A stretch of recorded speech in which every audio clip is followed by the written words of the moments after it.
Newsflash! Penacony's Charmony Festival has entered its countdown phase. Accompanied by Clocky's TikToks, after 12 system hours, this grand celebration will commence with much fanfare.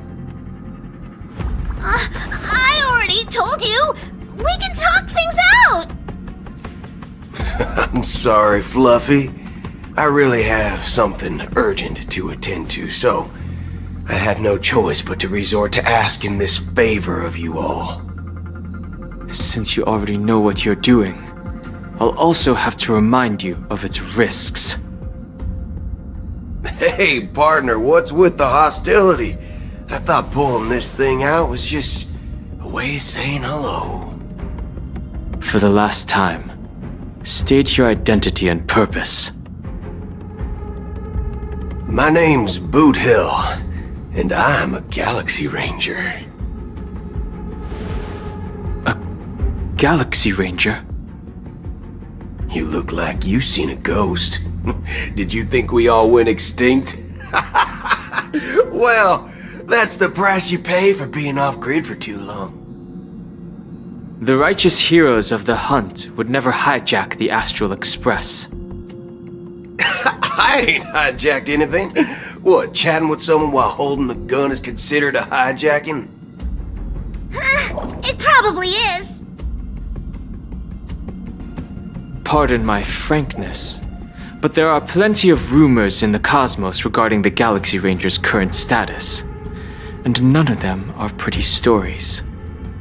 I have a hard time believing you. Oh, this is hilarious. The tale that this bunch of fools spin is getting out of hand. There's even a bit about the Galaxy Rangers being turned into gibbons by Dr. Primitive, and they're in some valley screwing around on swings.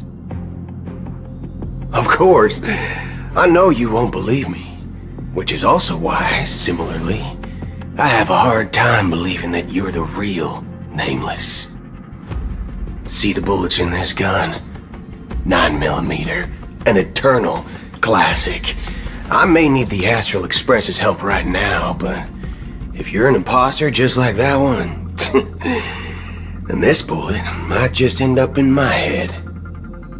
I can't allow myself to be exposed to danger. That's just the way it goes, so you all have to first prove yourselves. Huh? Where are you going?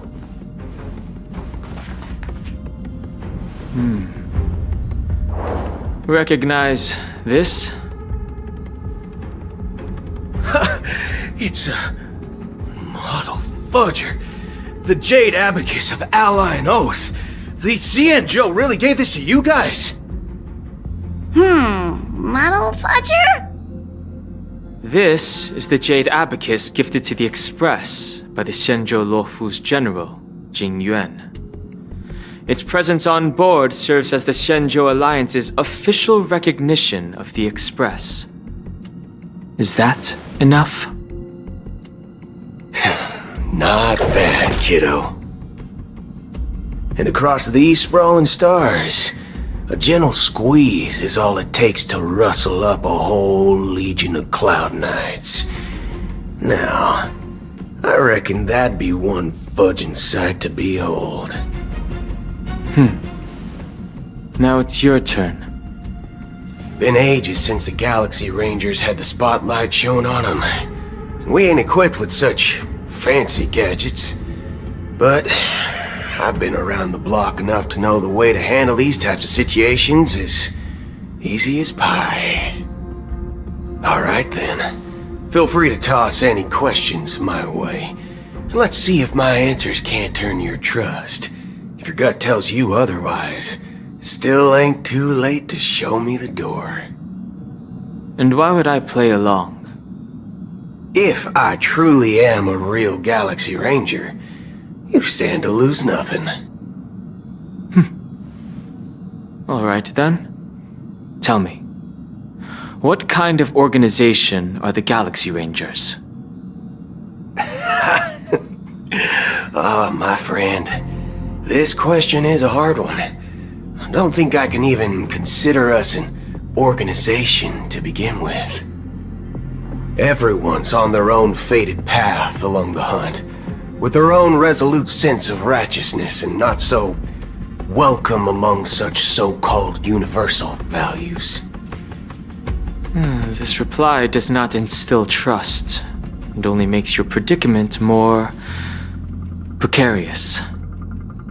I'm guessing you're gonna ask about some form of shared faith, right? But us Galaxy Rangers don't need that sort of thing. What brings us together is a shared bottom line. Never bully the weak. Never kill the innocent. These oaths aren't some lofty beliefs, but the fundamental bottom line that one must never cross as a person. As Galaxy Rangers, we strictly adhere to the bottom line. When someone crosses them, the hunt's vengeance will surely come knocking. And in this moment, the other crucial meaning of bottom line comes into play. As long as you don't cross it, you're free to do whatever you please. You catch my drift? Second question. Why do you seek trouble with the Astral Express? I already said that I seek no trouble.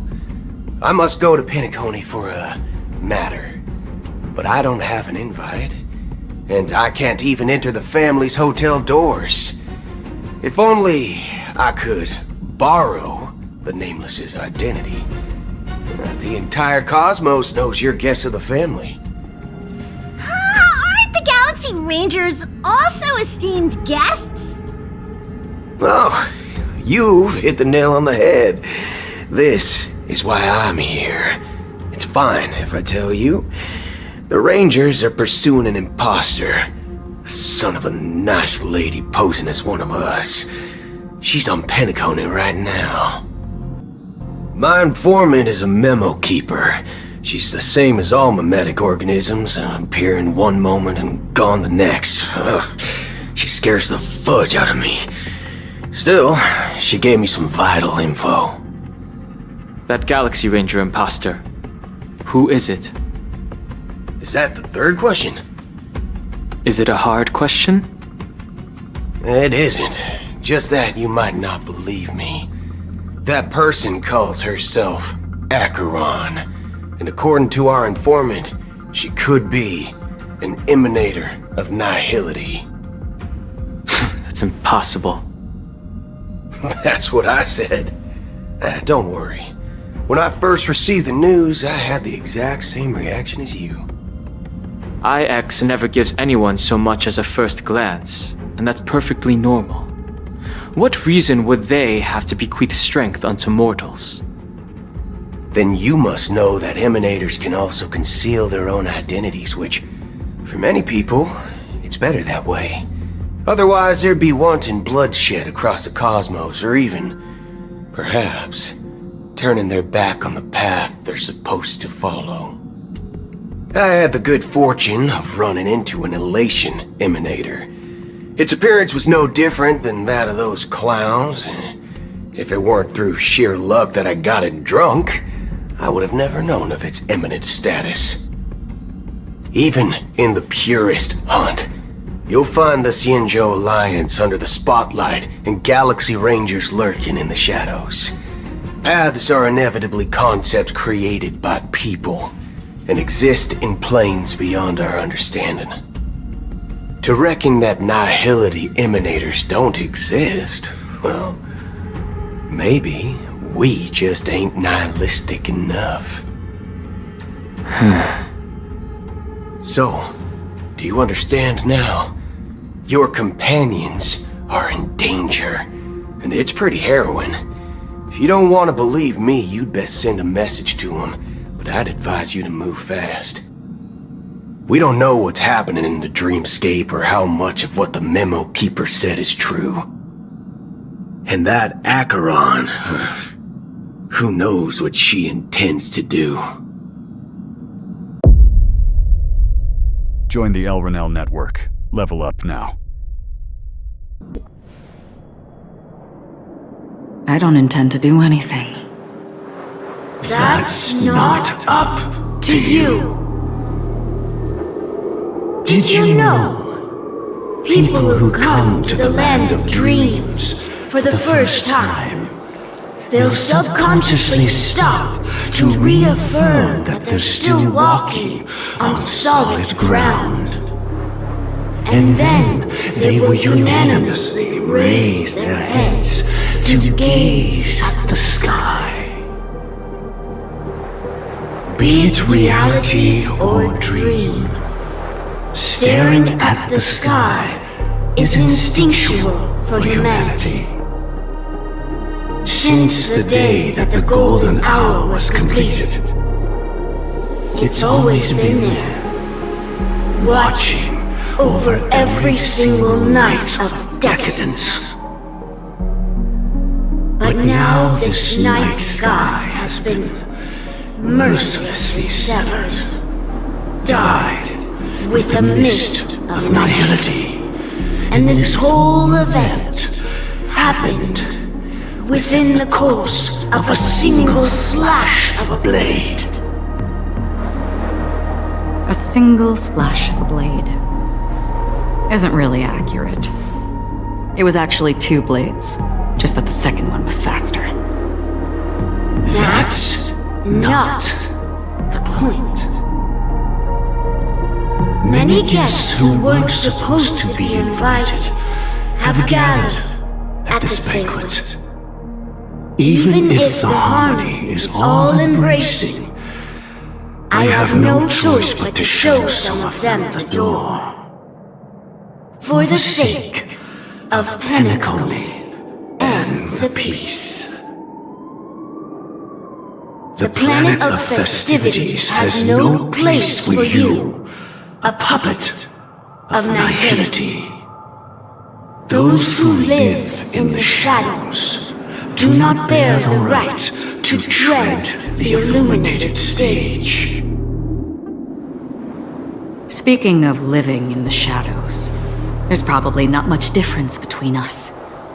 It's only polite to reveal your true self, at least when speaking to others. Penacony's Dream Master.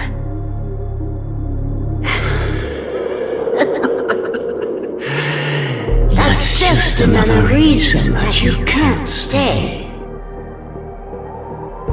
Whether you believe it or not, this is the real me. We are one. Is this the unity that the family espouses? My mortal shell has long since dissipated. The Oak family's 107,336 offspring are now my eyes, ears, and mouths, spreading joy across dreams when required, and in times of essential need, exiling evil from this haven in my stead. From the sound of it, it seems like you're asking me to leave Penacony. I am glad that you're an understanding one. Alas, I'm not asking. If you think you can. Are you threatening me? I ended it with a period. It was a statement, not a threat. Knowing who I am and still showing such malice. You're not the first, nor will you be the last. This scene played out many times before. And usually, when faced with my questions, most people retort, "Why can't I?" The result has invariably been that they can't. You are confident, but be reminded, the family is forgiving, but not weak. The cords of the harmony extend across worlds. If you do not comply, when the blade is unsheathed for even a hair's breadth, you will never be able to escape the eternal Centurion's wrath in all of your lifetime. 137 individuals. That is how many heathens I have exiled since I became Dream Master. Among them were those who once severed my wings, and those who immolated my body.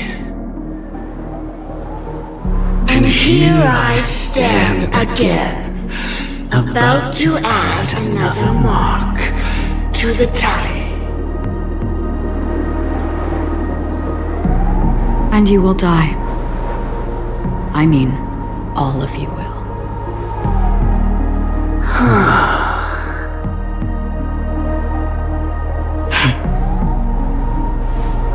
But that won't come to pass. I'll do as you ask. I'll leave. A wise choice. I wasn't aware there was a choice. To you, that surely is the only option. Please bear in mind, you and Penacony are of different worlds. Those born on the far bank cannot seek solace across the river. Leave and never return. The radiance of the planet of festivities is overwhelmingly bright, luring in tricksters, wrongdoers, and criminals. But even the Harmony itself will never welcome the self-annihilator of nihility. And even more so, when this self-annihilator heralds the destruction of everything. Your strength is obviously a gift of the sleeping and shapeless, immeasurable and fathomless, like a tributary spawned from the abyss that brings death and sin to all. Acheron, a befitting name. Take it from someone on the other side of your so-called river. You know better than I do that Penacony has already deviated from the Harmony. Whatever your intentions may be, I foresee only one outcome. Its future holds nothing but nihility. Just like all the worlds that have drowned in their shadow. We're back to where it all began. You entered the golden hour from this place. And it is also from here where you will enter the true Penacony. It is a pleasure to journey alongside you once more. But it's time I laid bare the entire truth before you. As you might have heard, I also go by another name. Stellaron Hunter Sam.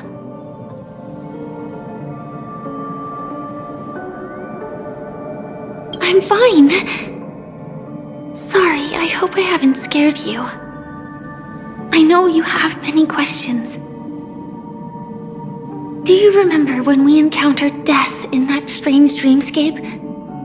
When I was caught by that meme? In that instant before it killed me?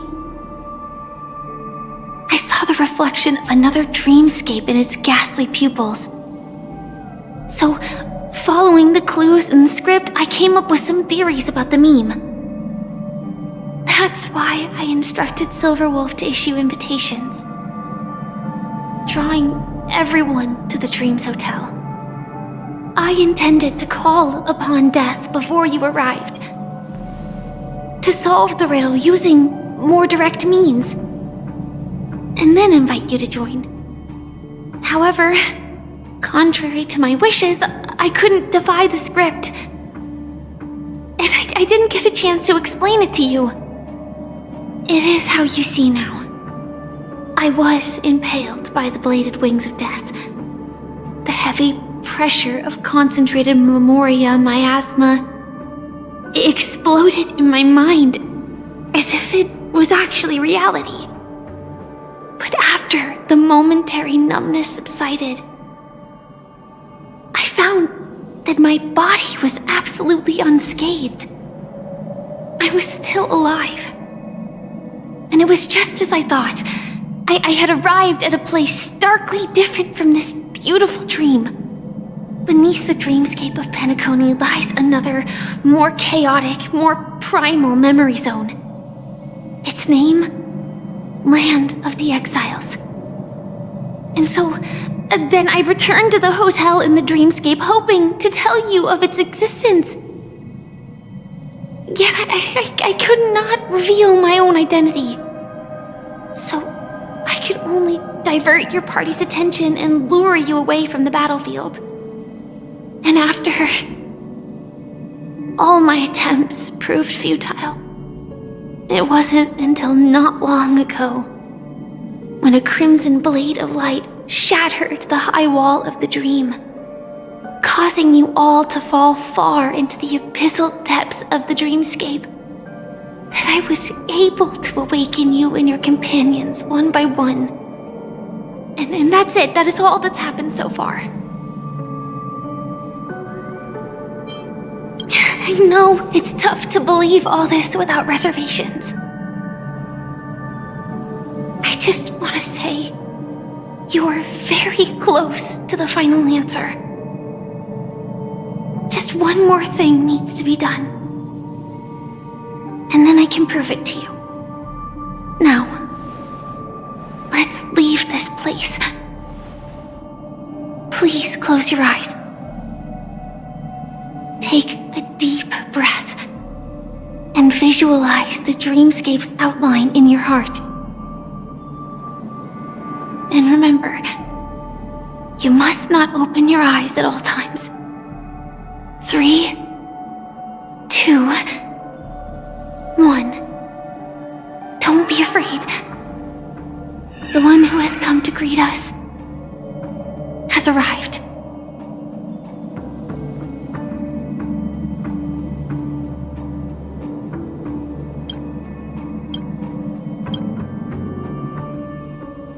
I never knew you could do this.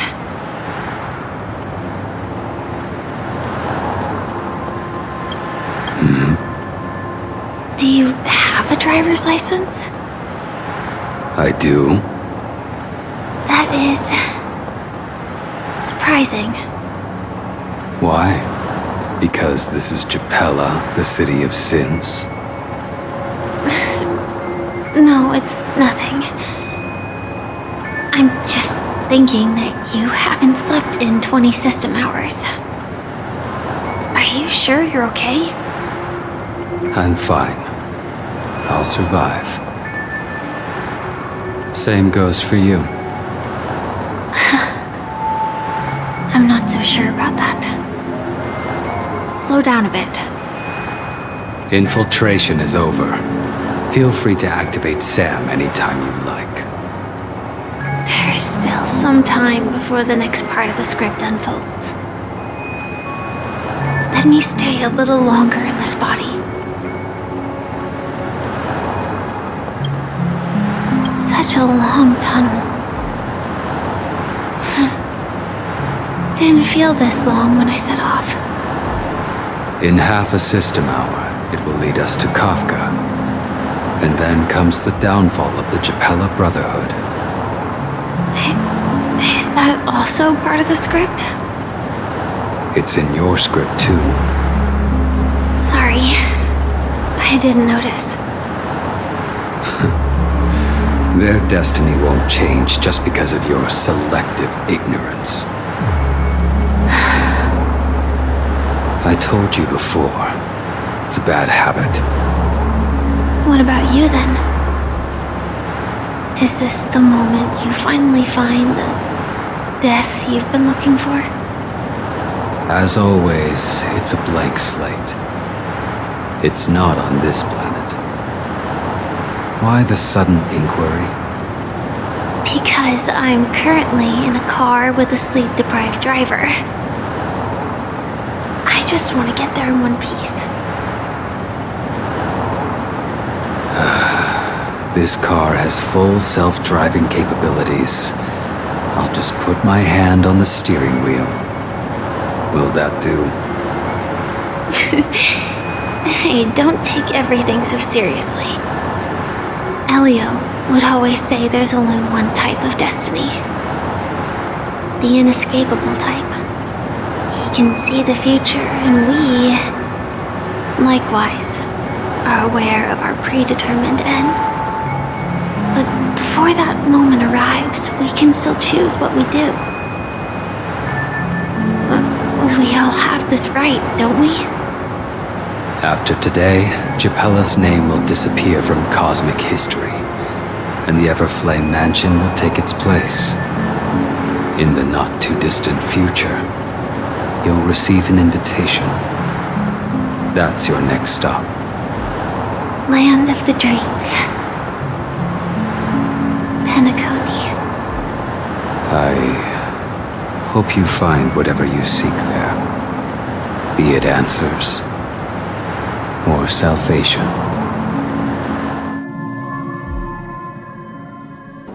Letting her go was the right decision. Further observations are needed before we decide whether to trust her. But first, there's someone I need to talk to. Let's go. I'm sure you've already noticed him. He's right over there. The Reverie Hotel's bellboy. How did he end up here? And right after Miss Acheron severed the beautiful dream. We'd better check, just to be sure. Huh? You're the guest from before. We meet again! And a new friend. Forgot to introduce myself. I'm the hotel's bellboy, Misha. Hello, Misha. I'm Welt. We met in a dream. Oh. And who might this be? Tick-tock! Old friend and new friend! Let's high-five! Your, memory zone mean? Nope. Clocky is a good friend of mine. We all live here. How did you two get here? This dreamscape isn't supposed to be open to the public. I wonder if it has something to do with Sleepy. So, this is your home? Yep. After my work in the beautiful dream ends, I'll go back home. Commuting used to be more convenient, but ever since travel became cumbersome, Sleepy started ferrying people back and forth between the two dreamscapes. This Sleepy. Can you describe what it looks like? Sleepy is a memory zone meme. Looks fierce and has many eyes. But it's actually really well behaved. Gallagher's been taking care of it. Based on the description, that meme is indisputably death. A nightmare for the family, but for the people who live here, well, that couldn't be further from the truth. Death? Not in a dream, surely. Sleepy's just a little aggressive, and sometimes messes up by fetching the wrong guess. But it would never hurt anyone. I see. Has it brought back any guests recently, say, in the last day or two? We're currently investigating a missing person case that occurred within the beautiful dream. I see. Then you'll have to speak with Gallagher. But he's currently busy hosting a visitor from the Oak family and specifically asked not to be disturbed. Mr. Yang, the person you're looking for, is it Miss Robin? Just as I thought. Considering what happened with Miss Firefly, this doesn't come as a surprise. If you're looking for Miss Robin, I can lead the way. She told me that she'd be willing to meet with outside guests. If it's not too much trouble. Also, we're looking for our missing companions. A woman with red hair accompanied by a girl with pink hair. Have you seen them? Oh, I haven't. But please, rest assured. Dreamflux Reef is a small place, and it's not as bustling as the beautiful Dream, but its safety is unmatched. How about this? Since it's your first time here in Dreamflux Reef, I'll be your guide and help you find your companions. And then we can all go visit Miss Robin together. She's gone to Mrs. Grace's to visit the children. She won't be leaving anytime soon, so there should be enough time. All right then, we'll follow your plan. Well, we now know the answer to both murder cases that have caused such commotion in Penacony. As for the intentions of the mastermind behind it all, we're still none the wiser. No idea. But its connection to Gallagher is worth digging into. Regardless, we have to find him. Say, you mentioned before that you saw a Clocky that only you could see, right? I can't shake off this strange feeling. Am I really still so young at heart? Forget it. It's not important. We'd better just follow Misha. So that's how it is. I never imagined we'd gather the remaining details here. To borrow Gallagher's catchphrase, what an unpredictable twist of fate. Himeko, here they are!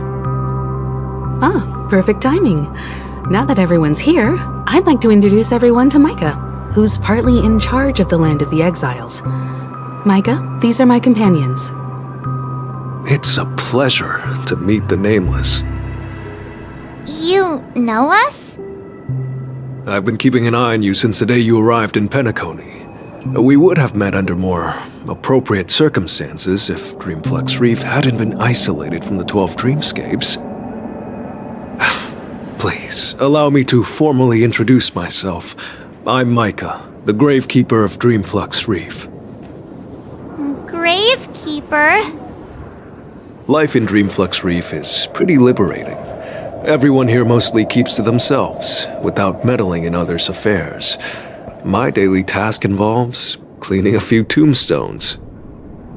You're too modest, Micah. When lost dream chasers stumble upon this place, you're the one who takes care of them, guiding them back to the sweet dream, or showing them how to survive the wild dream chaos. So, guardian of sorts. Were you talking to me, Mr. Yang?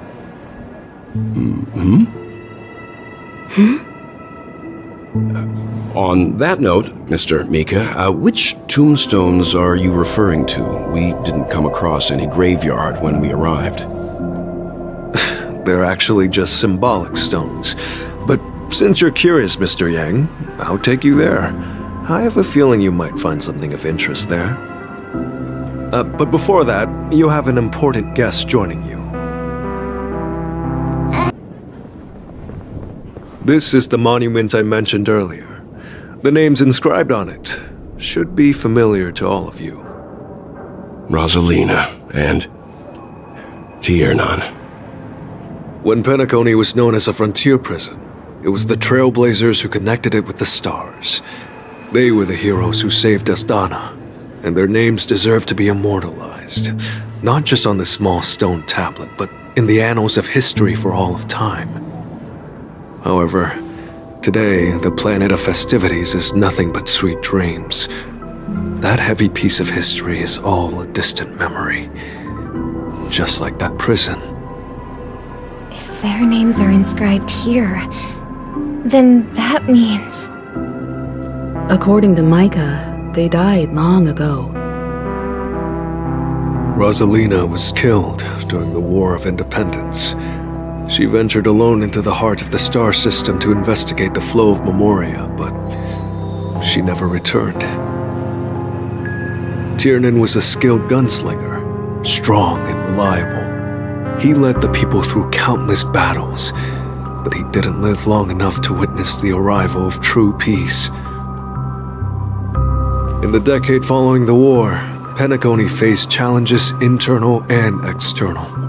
To protect Astana, Tiernan took up the way of the Trailblaze and led the Lampmoth family to explore beyond the system, only to be surrounded and wiped out by the Swarm. Though I had expected as much, the tales of these heroes truly are sorrowful. True to the title of Trailblazer, they spent their lives venturing into the unknown. But what about this tablet? There are no names carved on it. When Dreamflux Reef was created, its owner was still alive. However, he insisted on erecting a monument for himself, saying that it will happen someday. Here we meet again. Everyone from the Astral Express. Robin. Are you done talking? So, will you tell us where the Stellaron is? It is the Penacony Grand Theater itself. As I suspected, it's the embodiment of the family. The edifice that first materialized within the Sweet Dream. That's what turned Penacony into its current state. As for the person who employed its power, it is in fact Mr. Gopherwood, the current Dream Master. Well, that was easier than I thought. Did you conduct your own investigation already? Correct. When I was trying to track down the person who murdered my sister, apart from you, Gopherwood was my second suspect. Confronting me first turned out to be a smart move on your part. I didn't have other options. The Dream Master has been elusive, and even the heads of the families can hardly get an audience with him. Moreover, Mr. Gopherwood has been kind to my sister and me. And I didn't want it all to end like this. What do you mean by that? To be honest, my brother and I are also victims of the cancer of all worlds. We grew up as orphans, and were adopted by the family when they came to help. Mr. Gopherwood recognized our potential and brought us to Penacony. But I can't just stand by and watch Mr. Gopherwood become an enemy of the Harmony. I won't use my voice to support an evil cause. I won't step on that stage and sing, no matter who the traitor is, or what orders they give me. I won't let the Charmony Festival become an event that destroys Harmony itself, or the paradise in our dreams. Indeed, for the paradise in our dreams. As the head of the Oak family, I'm responsible for ensuring Penacony's promising future. Robin and I will head into the Sweet Dream and confront the Dream Master. And if it turns out that the family has truly strayed from the Harmony, I'll fight alongside you. We'll put the Charmony Festival on hold and make sure Mr. Gopherwood pays for his blood debt. The enemies you are about to face aren't like this old dog here, who can barely even bark. Since our interests are aligned, why don't we team up? Maybe, just maybe, we'll have a shot at success. We have always been following in the footsteps of our nameless predecessors, and there's no reason to stop now. Yeah, we Nameless won't back down from a challenge. Isn't that right, Mr. Trailblazer? Exactly! It's time for the crew to save the world once more! Rest assured, sitting on the sidelines isn't in our nature. Mr. Sunday, Miss Robin, I'm willing to accompany you on behalf of the Astral Express. Having a third party present should help with negotiations, and could make all the difference if things get ugly. Thank you, Mr. Yang. Thank you all very much. The Charmony Festival is about to start. and time is against us. We must hasten. Back here again. Sometimes I feel like you're still alive, old friend. Like you've still got so much to say and do. I've kept my promise and brought the future Trailblazers you've waited so long for. I don't know why you were so obsessed with that train, but I remember your last words. Don't let us down, old man.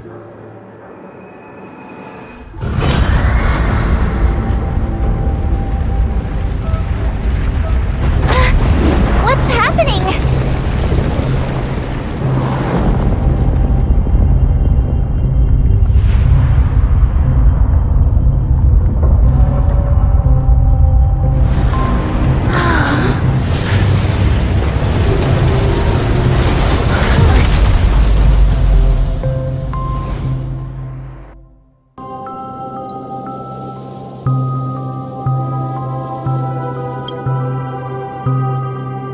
Sure enough, the Watchmaker is the third Nameless. Even I could guess that one.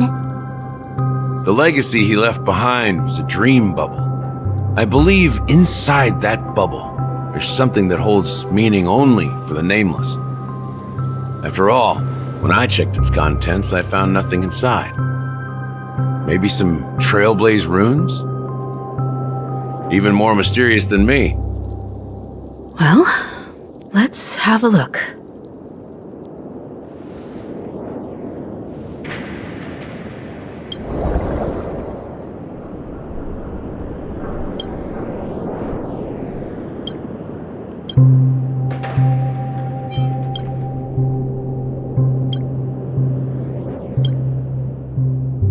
Wait, what's going on? Seriously? There's nothing inside this dream bubble? How could a dream bubble be empty? Just as I suspected.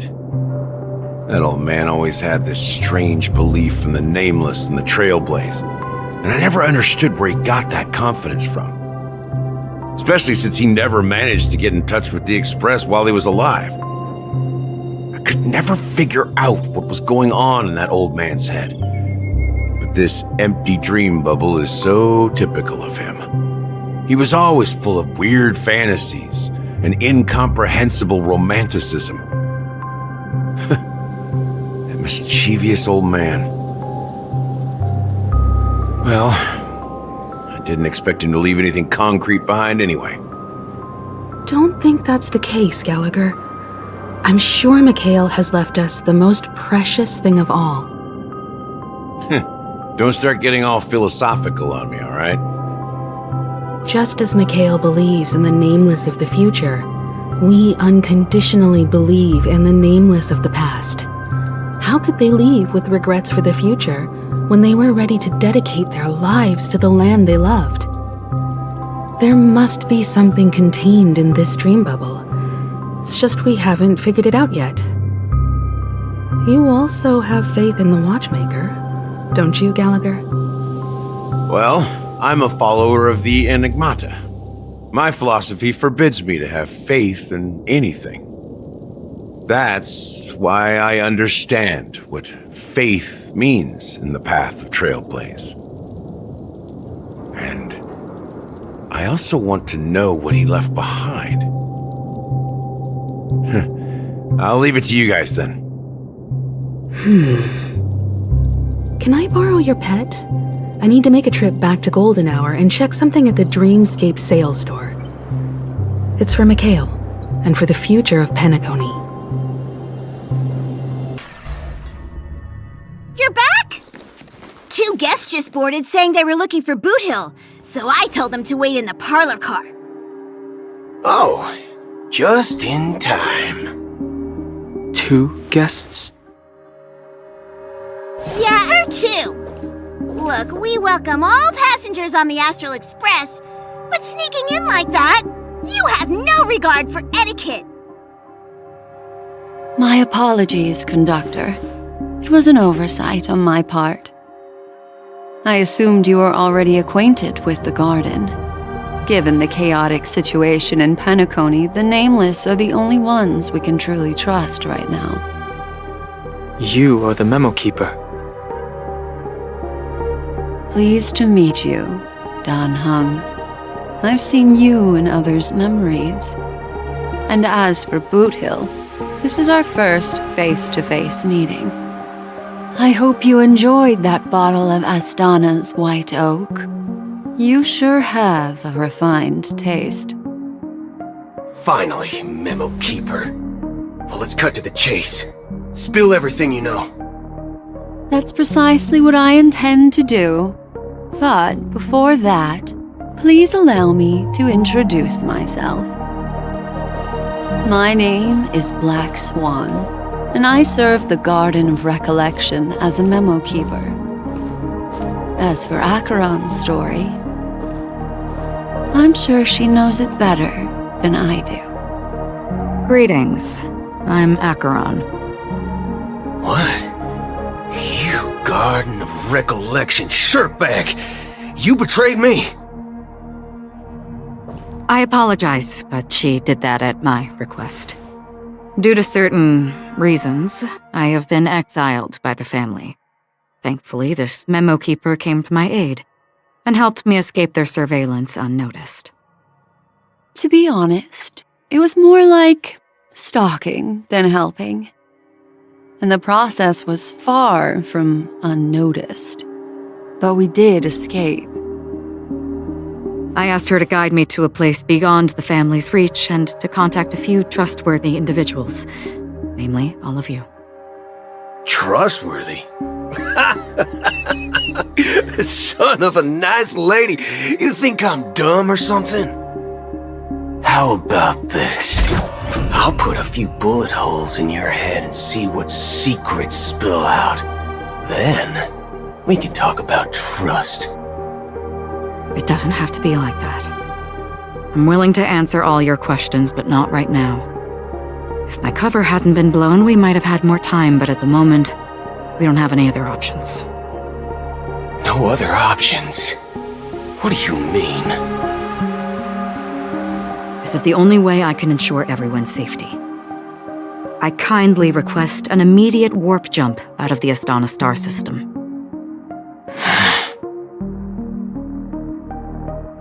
This passenger is requesting... As far as I can tell, she's not a threat and seems to be telling the truth. I've briefly traveled with your companions and know their whereabouts, Dan Hung. Please rest assured, your nameless companions are safe, but they need our help. As for Boothill, you may have guessed. I've been waiting for you.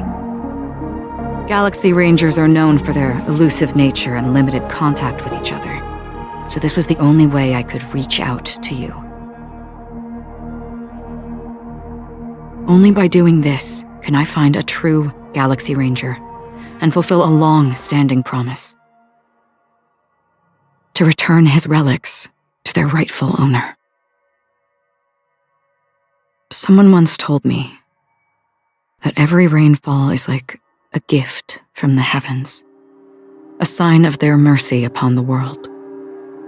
Raindrops are said to be the tears of the gods, shed in response to the sorrows of the world. Their constant pouring is a reminder that the gods haven't abandoned us yet. So, how long has this rain been going on for? I used to believe, just like you, that it would eventually stop. Years and decades passed. And in the end, such hope faded away before the rain did. Looks like the god you mentioned doesn't exist after all.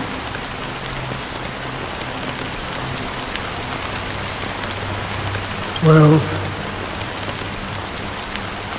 let me share a story with you. Mortals who walk the paths are like sailors on a vast ocean, leaving behind a trail that creates countless ripples of possibilities. These ripples last longer than the fleeting lifetimes of humans.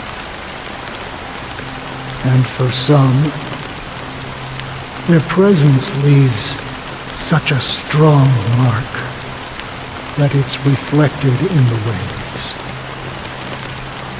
Like those shadows on the ocean. Sin-thirsters, the obsessions of the Pathstriders, they emerge from the depths of IX, seeing themselves as masters of their own destiny, unknowingly repeated the actions of their past lives. They emerge from the nihility and head toward it, leading purposeless lives. However, these hollow phantoms, they were once my dear companions, a group of Galaxy Rangers. Are you watching over them? Watching over them? No. I'm guiding them toward transcendence. It was a brutal war. A crusade that shook the universe. The universe witnessed the fall of Zulo, the Lord Ravager, but it came at a price. A price so hefty that only those who were there still remember. The unwavering determination of the Hunt followers persists even in death. So someone must guide these lost souls to their life beyond. They were heroes in their time, and they shouldn't be reduced to mere puppets of nihility. As for me, I've suffered too many losses on that battlefield to advance any further. And that makes me the most fitting person to carry out this task. But you know, these sin-thirsters, they're not who they used to be. Does this seem pointless to you? Well, some tasks have to be done, even if they are pointless.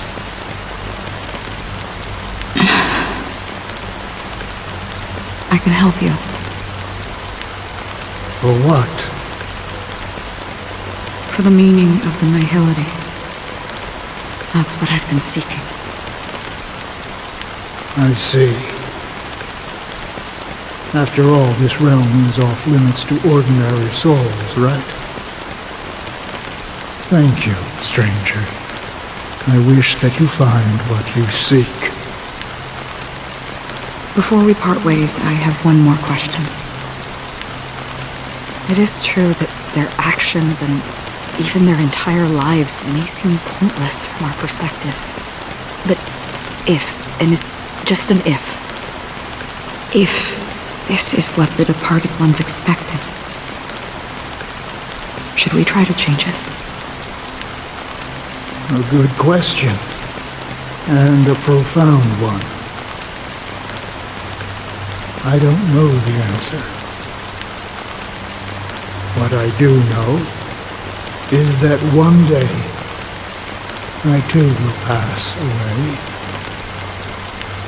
And when I bid farewell to this world, someone will stand at my grave and place a bouquet of flowers on it. When I appeared as a child, my speech, mindset, and soul reflected immaturity and innocence. As I grew into adulthood, I left behind my childlike side.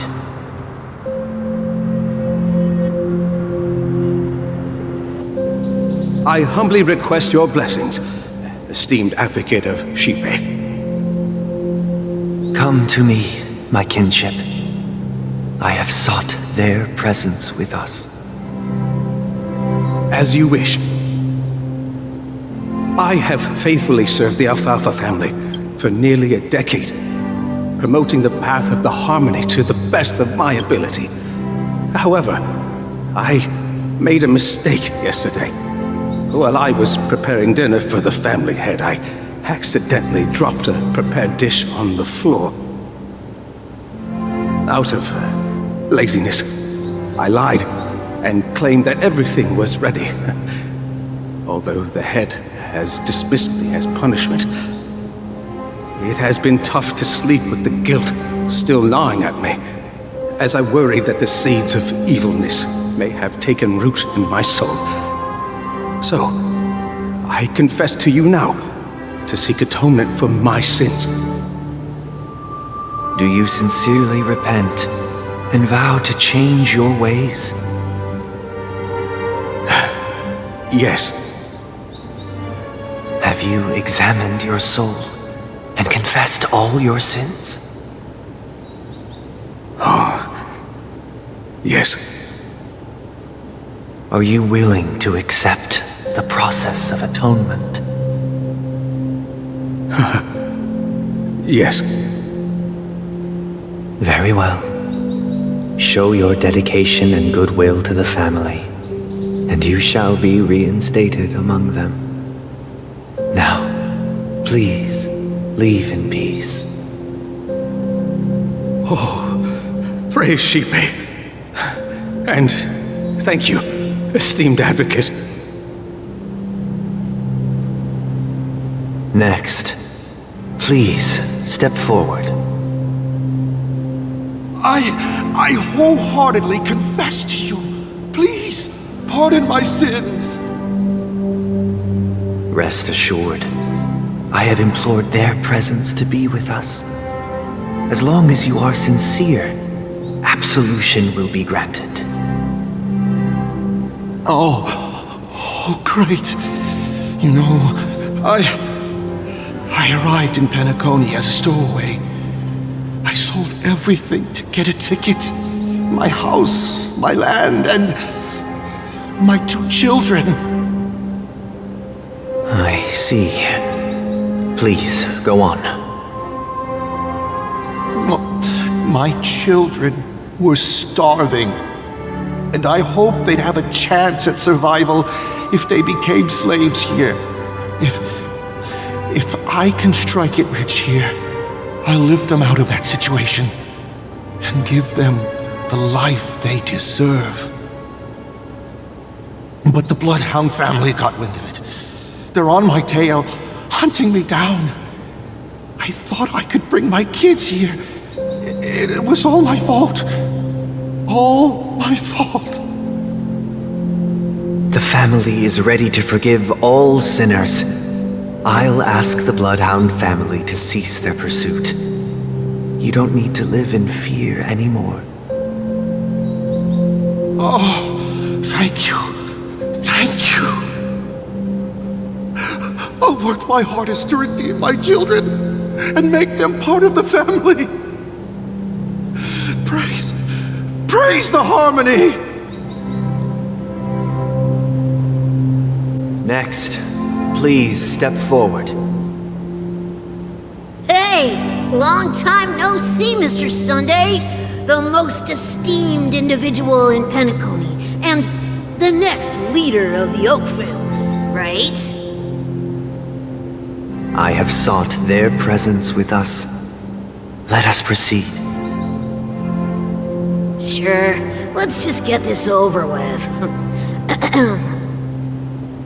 I have sinned, please forgive me. I wasted half a pizza at breakfast, and a bottle of Soul Glad. That's it. Nothing more. When we wrap this up, I've got a robo-ball game to catch, you know? Do you seek to atone for your sins through good deeds? My sins? Well, started to sound like a saint, huh? Well, let me tell you something.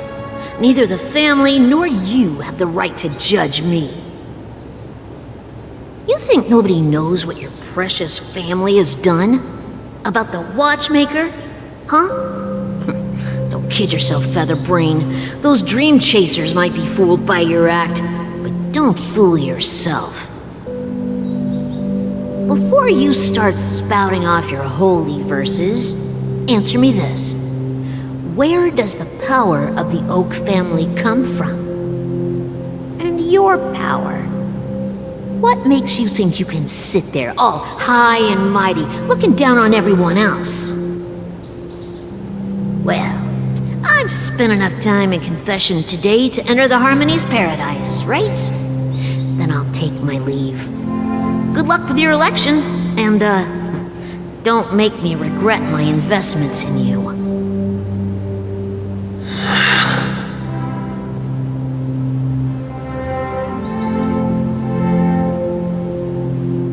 Oh, revered triple-faced soul, hear my doubts.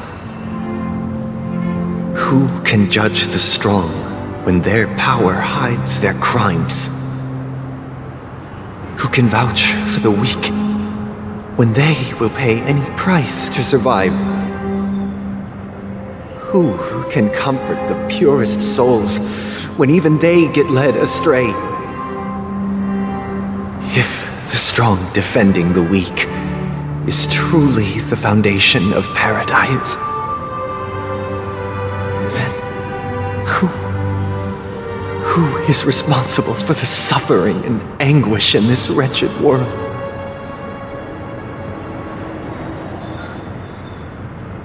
Brother? Brother? Brother, are you all right?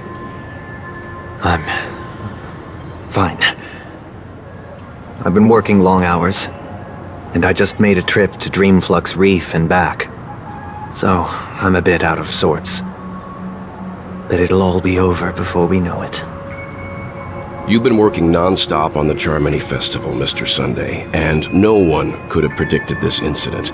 Even if the Stellaron does pose a grave threat, I still feel sorry for all the trouble we've caused you. No need to worry about troubling anyone. The Charmony Festival was meant to spread joy and harmony across the cosmos. But now that we know the truth, I'm afraid we'll have to cancel it. It has always been our wish to make everyone happy, so we'll do our best to explain everything to the Dream Master. I'm sure he'll understand. Even if the negotiation does not go smoothly, I'll refuse to go on stage. Without the Chordmaster, the Harmonious Choir would not arrive, and the Charmony Festival would be just a grand performance, and nothing more. I'm relieved to see your determination. You know, since arriving in Penacony, we haven't had any contact with this Dream Master himself. I'd heard of the heads of the 5 major lineages, but the Dream Master is a mystery to me. The Dream Master rarely grants an audience, even for us. But, given the urgency of the situation, he's agreed to meet us in person. Perhaps you'll be the first guest to meet the Dream Master in years, Mr. Yang. Let's hope we can reach a consensus that satisfies everyone. Indeed. Let us hope so. It's about time. We'll have to get ready for the meeting. I apologize for any inconvenience caused by the urgency. Don't worry. I'll be waiting here. Brother, what a surprise to see you again. Show yourself. Your trick won't work on us. I've heard that a skilled mass fool received an invitation too. That must be you, right? Did you enjoy yourself? Barely. The people here are way too gullible. A little bait is all it takes for them to bite. And they run away at the slightest hint of danger. In other words, they're naive and cowardly. Now that you've had your fill, it'd be wise to leave before it's too late. The music of the Harmony doesn't tolerate discord. What? Now that you have the real Robin, I'm useless? Oh, how disheartening. I've done so much for the family. You should be thanking me, because if it weren't for me cleaning up this mess, Penacony would still be in shambles. Don't you think? That was a personal request from the head of the Iris family, and it has nothing to do with us. Step aside and stop causing trouble for the Charmony Festival. The Charmony Festival? You think you can scare me? You think I've no idea what you're planning? I don't care what you're thinking, Chicken Wing Boy. But I'm pretty sure our lovely Robin won't be appearing on stage. After all, you're well aware of what a sorry state this dreamscape is in under the banner of Harmony. Penacony, the land of the dreams. Is this truly the paradise you desire? Stop it. What's the rush, Chicken Wing Boy? Did I get to you? Our paradise is none of your concern, masked fool. Leave now, or the family won't tolerate you anymore. All right. I'll go. But Robin, I suggest you seriously consider this. Do you really believe those living in dreams can escape pain and find true happiness? Well, I've done my part, and now I'm simply waiting for the fireworks to begin. Here, the last 2 gifts for both of you. And don't lose them. If by some unfortunate chance the Charmony Festival starts against all odds, remember to use them during the show. And it'll be thrilling. Bang! Let's wait here for the Dream Master to arrive. Okay. By the way, brother, I heard you no longer have a sweet tooth. Back when we were kids, you used to steal my desserts. Seems like a lot has changed during my absence. What exactly happened? Well, someone has to stay awake even in this sweet dream. But that someone doesn't have to be you, or anyone in particular. You're carrying too much on your shoulders, brother. The paradise in our dreams. It shouldn't be like this. Penacony is nothing more than a dream. It can't erase the worries and pain of reality, or bring true happiness. It only offers an escape from reality. Nothing more. Remember the old man we met earlier? Without this dream, he might have completely lost himself. That might be true, but even without Penacony, he could have chosen another path. As far as I know, the Intelligentsia Guild has been promoting their rehabilitation techniques for a long time now. That path may have been more ordinary and challenging, but now he is receiving hospice care in a comatose state, and his fate is sealed. Is Penacony granting these people a future? Or is it taking it away from them? Well, don't forget this. Not everyone really has a future. The future for humanity is like the sky for birds. People mistakenly believe that flight is inherent to birds because they've never witnessed those birds crashing to their death. Do you remember how we took in that little Charmony dove when we were young? Yeah, we took care of it. Provided food and water, groomed its feathers. And later, when I decided to leave Penacony, I opened the cage and set it free. Well, I didn't mention what happened to it in my letters, because I didn't want to upset you. Shortly after you left, it crashed to its death right in front of your window. I had surmised as much. I knew you wouldn't have avoided mentioning the bird for no reason. Despite that unfortunate outcome, I still believe it was the right decision. Birds aren't meant to spend their lives in cages. They belong in the sky, even if they can't fly. But here's the thing. If there are birds in this world that can never fly, can we really assert that they belong in the sky? Are you implying that the same goes for humans too? Let's take the Astral Express as an example. The Nameless made tremendous efforts to bridge worlds, gaining fame across the universe. However, only a few extraordinary individuals can endure such a perilous journey. That's because the pursuit of the Trailblaze exceeds the capabilities of ordinary humans. Otherwise, why would this path be filled with broken rails, an abandoned express, and even a fallen Eon? That's just sophistry. If that were true, then only the powerful would have the right to determine the future. Unfortunately, that's exactly what happens. Another name for the future is self-value. While this world has its fair share of heroes who inspire people and garner admiration for their heroic deeds, the majority of ordinary people will never become heroes in their lifetime. Some are born weak and vulnerable. Some find themselves trapped in unfortunate circumstances. Some fall victim to malice and cowardice. When it comes to survival, everyone is equal.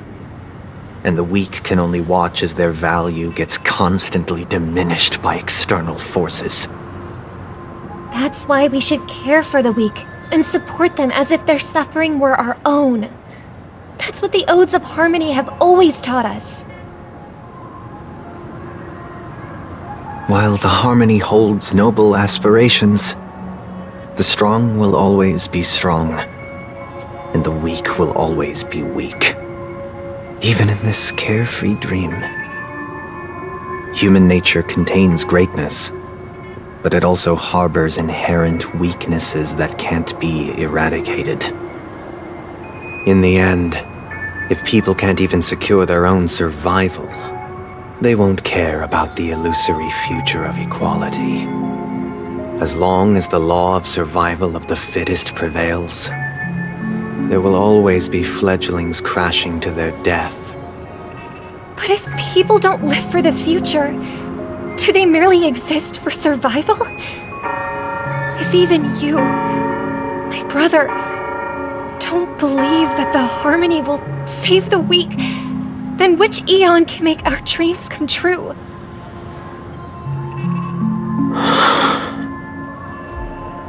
People often forget that when the first bird took flight, the entire world envisioned a future where no more fledglings would ever crash to their death.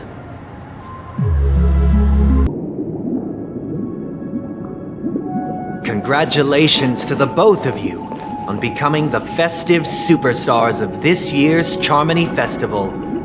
Before entering the Grand Theater, I, on behalf of the organizers, extend my sincere congratulations to you, wishing you joy under their radiance.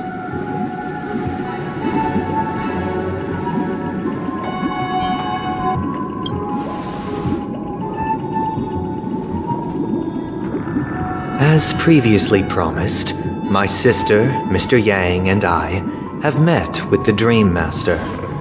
We delved into the truth about Penacony and its Stellaron, and have come to a consensus. Both I and the Oak family cannot acquiesce to your request. Just as expected. We acknowledge the perspective of you, Nameless. Penacony does require change, but not as you propose. The planet of festivities cannot and will not revert to a place characterized by chaos, disorder, or anarchy. Through your journey of overcoming obstacles, you must have glimpsed the essence of that era. The vulnerable ruthlessly eliminated, equality non-existent, common folk living precarious lives, eking out a dreary existence. Ultimately, only heroes like yourselves manage to achieve success. But I would dare ask, if you did not possess the special status of having a Stellaron, and you were but an anonymous and frail member among the masses, which Penacony would you prefer? A dystopia for the survival of the fittest, or a sweet dream paradise for all?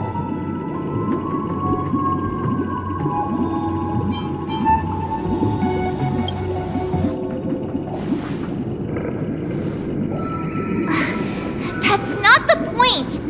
Don't let him mislead you! Mr. Sunday, even if the members of the Oak family can't fully agree on what to do about the Stellaron, now's not exactly the time to be holding an extensive discourse about Penacony's past and future, is it?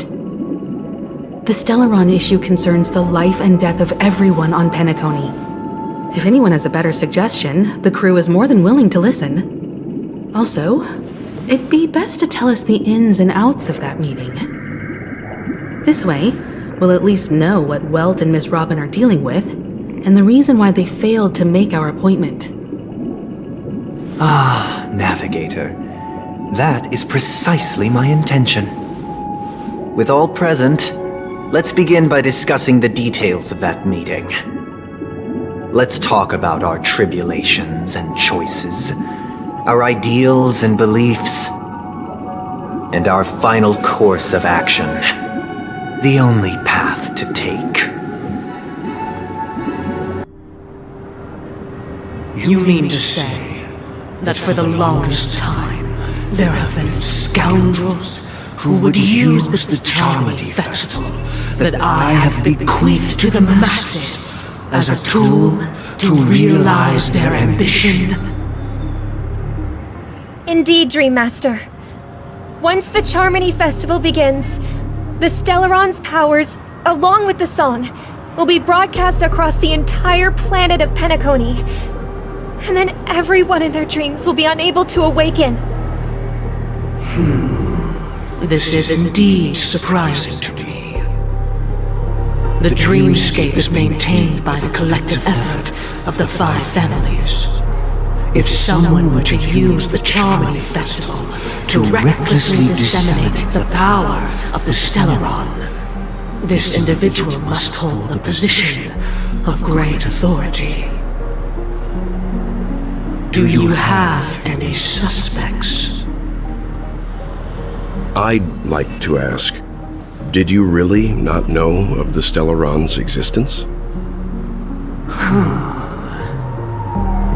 I would have never thought that this Nameless would point the spear at me.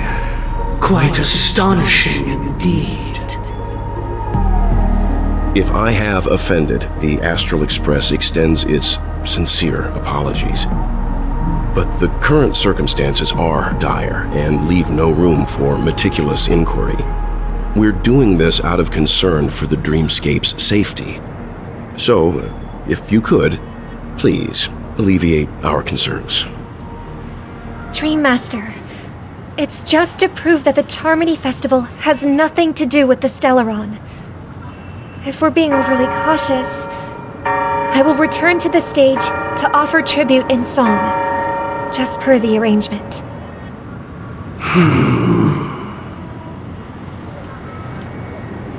Sunday, Robin, I've watched you two grow up and know your dispositions like the back of my hand. Both of you, right now, can surely be lauded as their most devout advocates. I already know your resolve. The magnitude of this matter is enormous and cannot be taken lightly.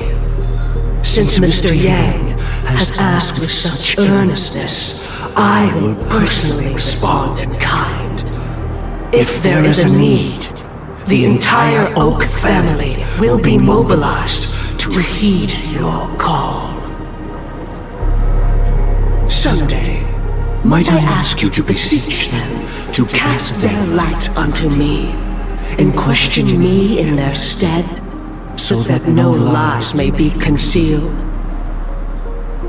I will do as you command. Robin, could I entrust you to be present as a witness, to document the truth, and to proclaim my innocence, so that all slander may be utterly dispelled? I will do as you command. May thy will be carried out on earth, just as it is in the heavens. Oh, triple-faced soul, please sear his tongue and palms with a hot iron, so that he will not be able to fabricate lies and make false vows. Let us begin. There is nothing else to prepare. Understood. Question. Have you devoted your life to your god, never worshipping other gods? Naturally. Do you love your god as you do yourself, always heeding their admonishments? Naturally. Have you strayed from the path expected by your god, betraying their name? Never. Have you ever been inordinate with your asks of your god, coveting more than the foundation of the creation itself? Never. Then, a final question. Do you swear to fulfill all vows, past, present, and future? With the Eon as my witness, if I do not deliver on my words, or if I renege on my vows, may I be cursed in accordance with divine law. They have seen your faith, and have endorsed your faith. With this, it can be evidenced... Just a moment. What is it, Mr. Yang? I have another question I hope to have answered. To my understanding, the family's harmony and prosperity have never relied on so-called divine laws. The god you both mentioned, are they truly Shipe? Mr. Yang should know that those belonging to the family toil together as if they were kin, embracing solidarity and unity under their light. All duplicity is laid bare before the harmony. Such a delicate and complex symphony. Which other god could perfectly harmonize this, if not for the Great One, Shipe? Perfectly harmonize. Therein lies the problem. It isn't an outsider lurking in the shadows who changed the harmony, but a dissonance that has surreptitiously emerged from within this very symphony itself. In the distant past, there existed an Eon. With one flick of the wrist, they crafted the laws of the cosmos. Their followers formed the Beyond the Sky Choir, spreading solemn and reverent hymns throughout the universe. Later, they fell. The route traversed by this eon clashed with the harmony, ultimately being absorbed and fused into it. The chorus that once reverberated across worlds fell silent, and when it echoed anew, it was transformed into the hymn of harmony. Though an eon may perish, paths with no masters still linger. In the all-forgiving harmony, echoes of bygone dissonance may subtly arise. Mr. Yang. Being overly astute can be a detriment. Especially when you find yourself alone and without allies. So this is how it is. For the sake of our grand cause, Sunday, please afford these two an opportunity to rest. What?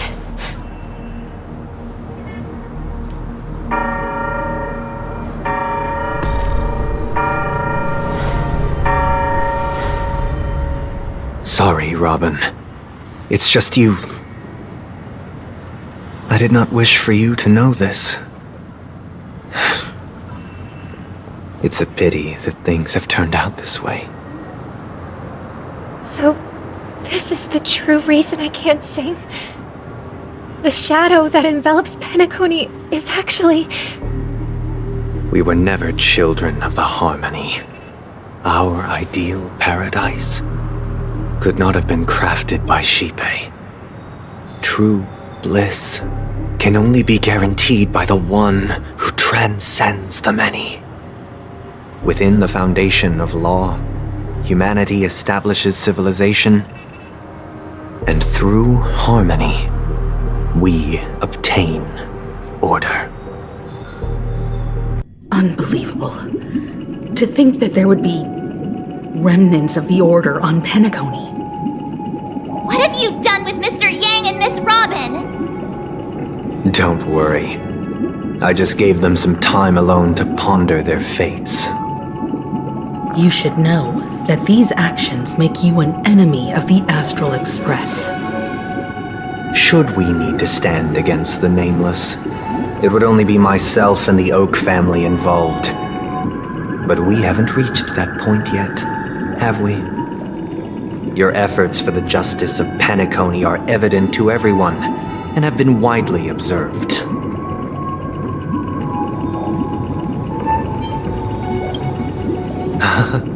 Patience is a virtue. However, I won't hold it against you. On the contrary, I'm here to make my intentions clear. If it is the Order that drove you to imprison Welt and Robin, and you're using them to coerce our compliance, then there'll be no point in entertaining any type of discussion. You're mistaken, Miss Himiko. They are in very safe hands, and just as the family has always proclaimed, no one can be harmed in the dreamscape, least of all in the beautiful new world belonging to the Order. Penacony and the entire universe have witnessed far too much innocent bloodshed. The strong wield their blades against the weak, and the victors push the vanquished to the brink of life. Natural selection. The world abides by this principle, establishing the well-being of humanity atop the corpses of the downtrodden. Only we, or rather, I, possess the power to put an end to this farce. So you've decided to resurrect a dead Eon? No one's ever done such a thing. If Miss Himiko is interested, let's draw back the veil and speak candidly.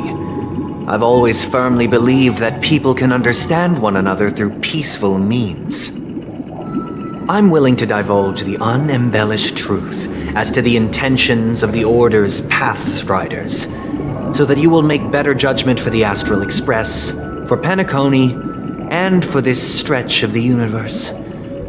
Words can hardly do justice to the beauty of that ideal.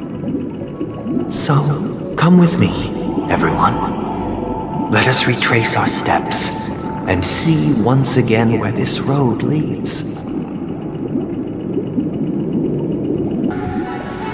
I am now aware of everyone's stances.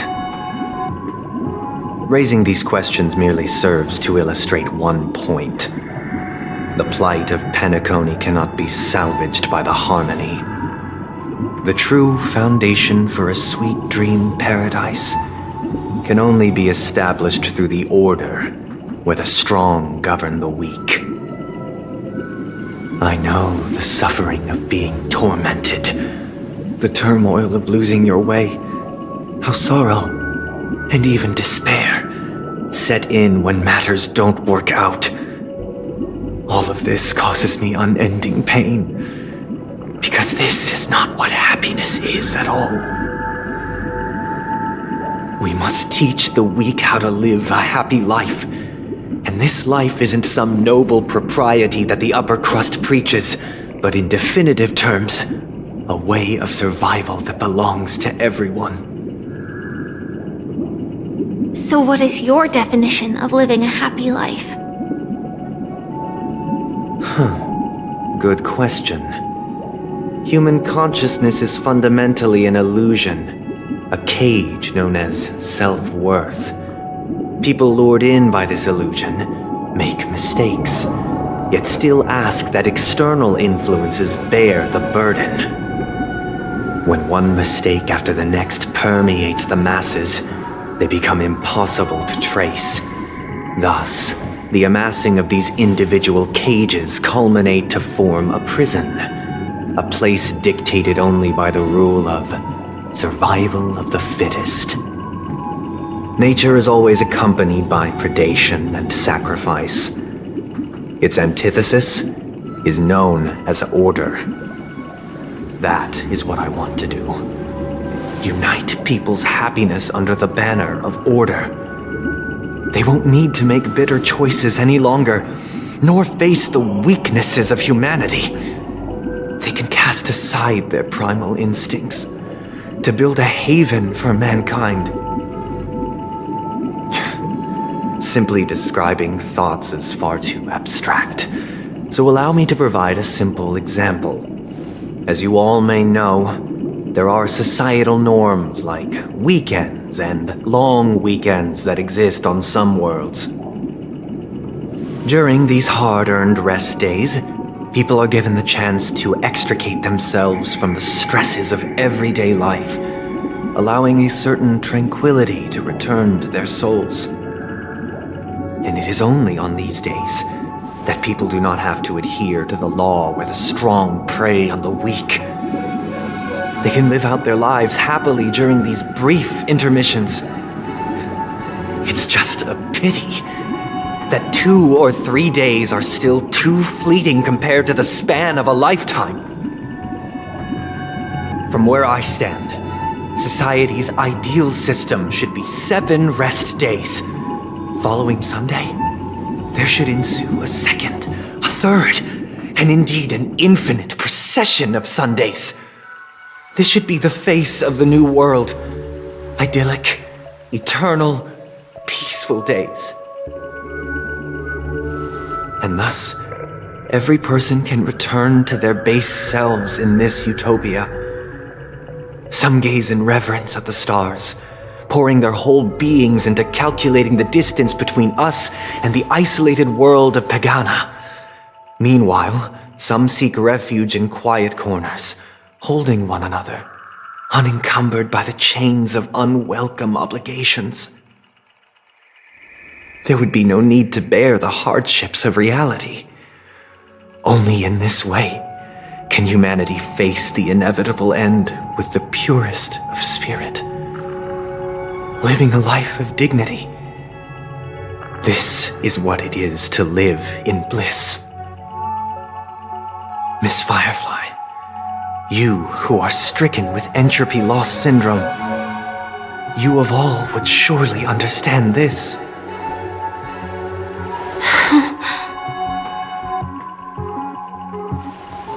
It sounds like a flawless theory.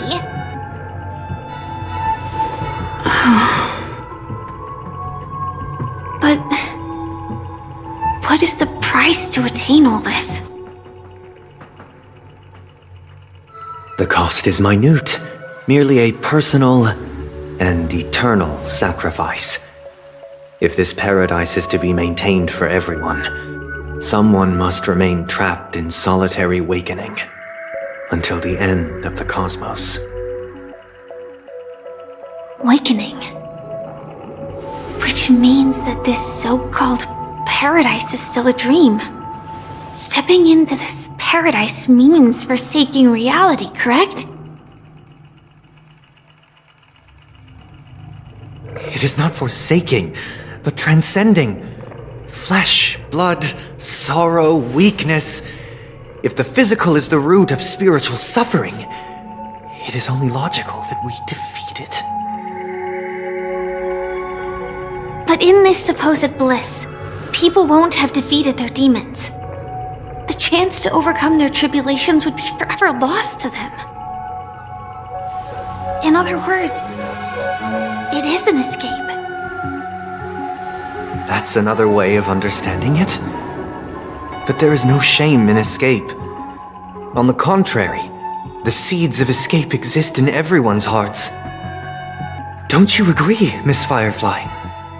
And as to why we sleep, it is because we are afraid to awaken from our dreams.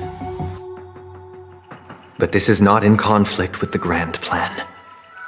Only in acknowledging this can we truly understand the frailty of human nature, and from there, show compassion and protection.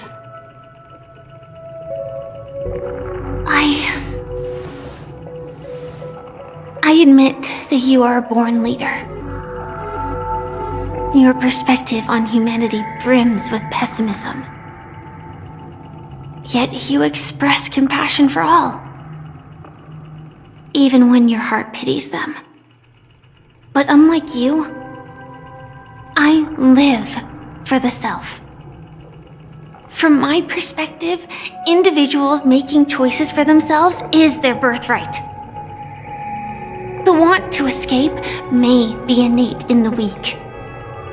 But whether they are weak or not, it is not up to another to decide.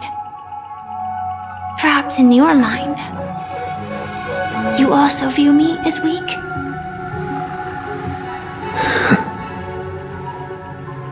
Because I don't think so. Since Miss Firefly has said her piece, the Astral Express will also naturally give you our answer. We'll leave it to you. Just as Mr. McHale instructed before. Tell him our choice.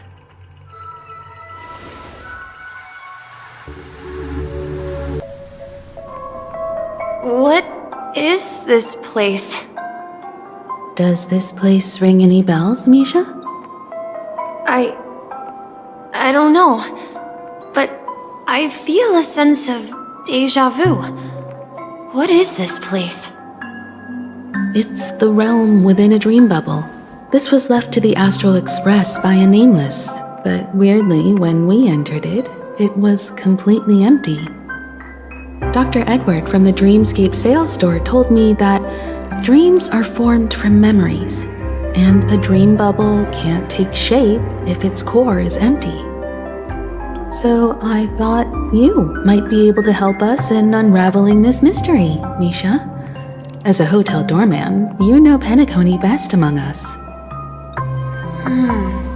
I don't know much about dream bubbles, but if you want to figure out what this mansion is, I'll do my best. I'm counting on you then. Himeko, I still don't get it. Why were you so sure that Misha had a connection with this dream bubble? I wasn't sure. It was just a hunch. But since Misha feels familiar with this place, my hunch might be correct. Exactly. This is where you and Firefly encountered death, which we now know as dormancy. Considering its connection to Dreamflux Reef, it's not surprising it appeared here. The question now is, who brought you here? Based on the clues we have so far, it's unlikely to be that masked fool. So identifying them is crucial to us. We're drawing closer to the truth once more. Let's give Misha some time, as I believe he'll unveil the secret of this dream bubble. All right, but there are doors all over the place. Which one should we choose? Do you have any idea, Misha? I guess... maybe this way? The atmosphere in this room feels totally different. Misha! You finally come! Clocky! You're here! Yeah. This is the room where we first met each other. Are those books on the bookshelf logbooks left behind by that seafarer? Yeah. Whenever he came back, he placed a logbook on the bookshelf in his room. They contain records of his expeditions to every corner of the world. He described our world as a fountain. At some point, the sea started to gradually swallow up the land where people lived. To ensure that everyone had land to settle on, he had to continue exploring the sea and search for the source of the rising seawater. On that day, he called me to his study, telling me that he was embarking on another journey. However, I could sense the gravity in his expression. It was the same look I had seen on my father's face before his final voyage. I asked him if I could go with him, but he said that my adventure lay elsewhere and told me to stay home and patiently await a certain sound at the door. What sound? He told me about a vast ocean in the sky. An ocean of stars. He spoke of a train that transports children with a desire to venture far away, traversing the sea of stars without ever stopping. He said that he knew the crew on the train, and that he had asked them to take me along. He said the journey I had always dreamed of would start there. A train? Could it be? It's the Astral Express. I remember now. Grandpa's friends are a group of nameless who came to this world to resolve a disaster caused by a star. Then, he gave his pocket watch to me. It was his cherished treasure, appearing in every one of his adventure tales. He explained that difficult times were ahead, but assured me that the watch would guide me. He said, as long as I kept moving forward, I'd eventually reach my desired destination. And then, it was as if I heard the distant sound of a train whistle, echoing throughout the room. Exactly, Misha! And then we followed that whistle, didn't we? Yeah. I think I can still find the way we took back then. Mikhail Char Legwork. Or simply, Misha. If you prefer, you can call me by a more familiar name. The Watchmaker. So, you're the Watchmaker himself? Unfortunately, that legendary figure is no more. I am only a reflection of his life.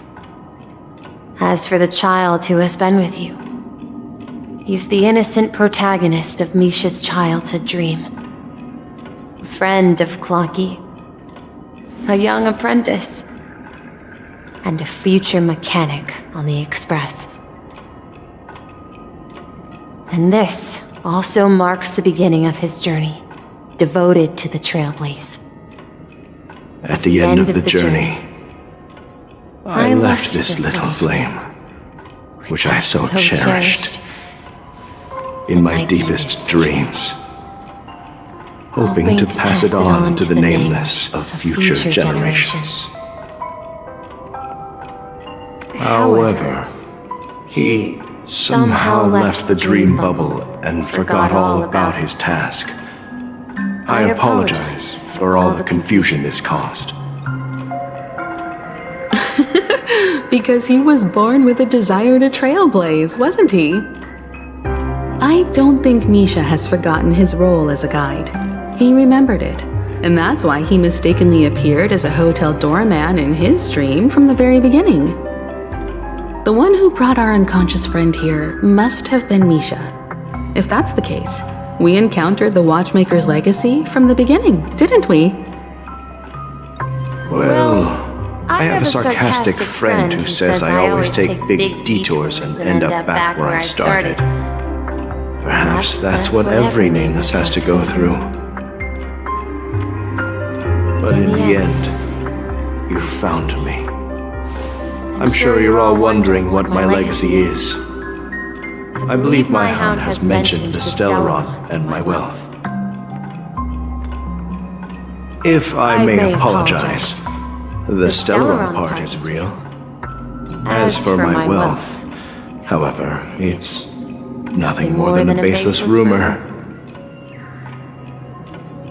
I left my homeland as a child and embarked on the journey of Trailblaze. I traveled to various planets until finally reaching Asdana, where my friends and I built the original Penacony and fought for its future ever since. I've been moving forward all my life, doing what I could to overcome the obstacles in my path. But ultimately, my journey reached its end, and I left behind no possessions worth entrusting. So, if you ask what's left within this worn-out train engine that can be called a legacy, I suppose it's the things that are still burning in the engine's furnace. Now that you're well aware of the current situation of Penacony, I certainly hope that you'll help me get this world back on track. But I'll leave that decision to you, for the path of Trailblaze is never paved by others. All I have for you is a story and 2 gifts. I want to give you my pocket watch. It has accompanied me throughout my long journey, guiding that naive child forward, and has been blessed with the presence of so many great people up to this day. And my hat, too. The one who navigated for me placed it on my head and planted a fanciful thought in my mind. The Trailblazing Expedition will never end. Now, it's time for you to make your choice. Once you've made up your mind, open that door and enter the long dream of an old man. I'll be waiting for you at the end of this corridor of time.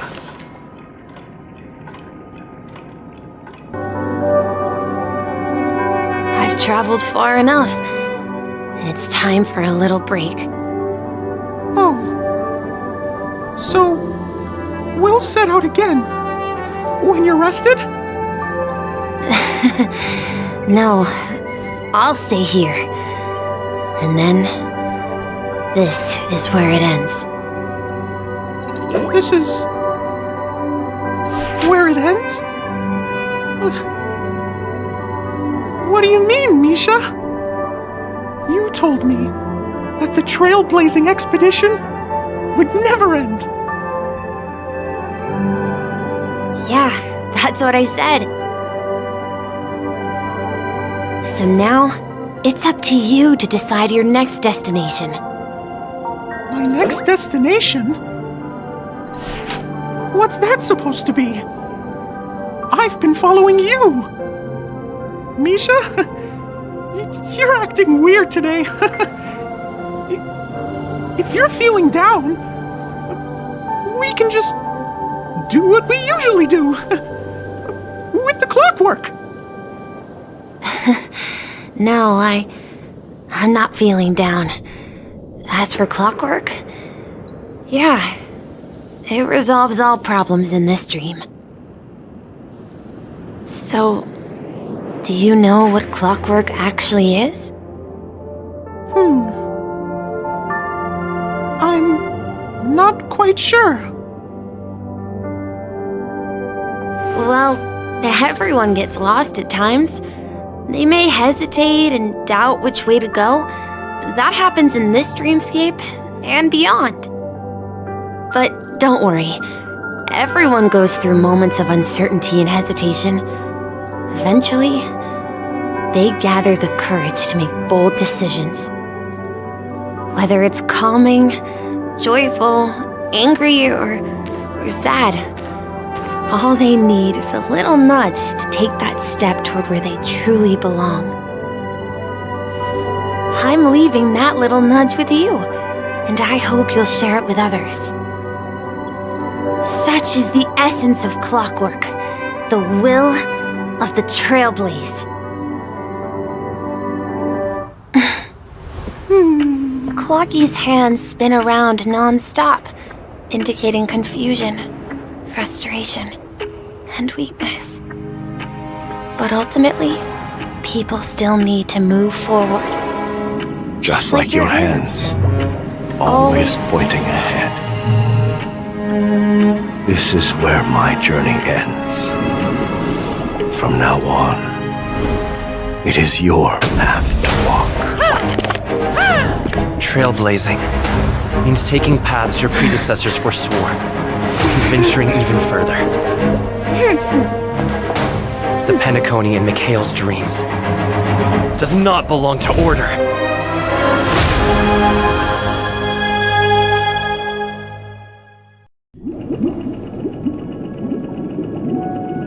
I can't believe that Eon would cast a glance at Penacony at a time like this.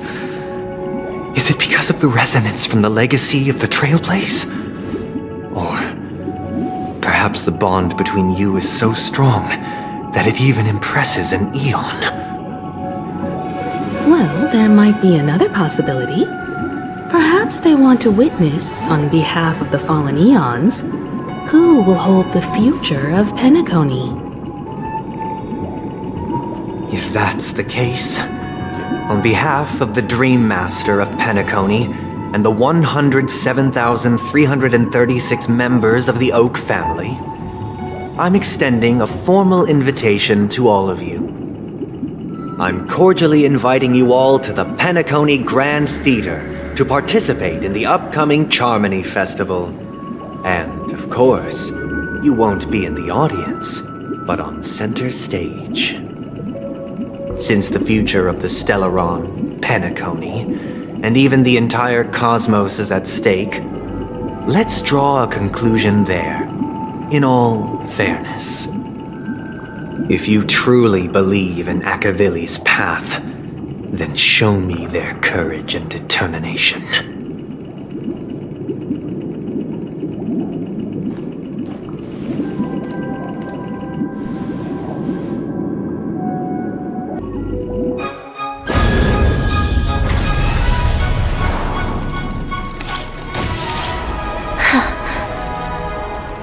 I dreamed of a scorched earth. Everyone, are you ready? A new shoot sprouted from the earth. It bloomed in the morning sun and whispered to me. Like fireflies to a flame, my biggest death. May we meet again in reality.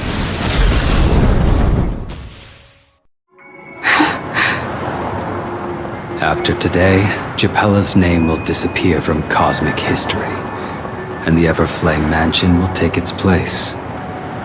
In the not-too-distant future, you'll receive an invitation. That's your next stop. Land of the Dreams. Penacony. I hope you find whatever you seek there. Be it answers or salvation. You mean my 3 deaths? Silverwolf told me about it. It's such a shame that it's not part of my script. Well, I want to live. I'm never afraid of death.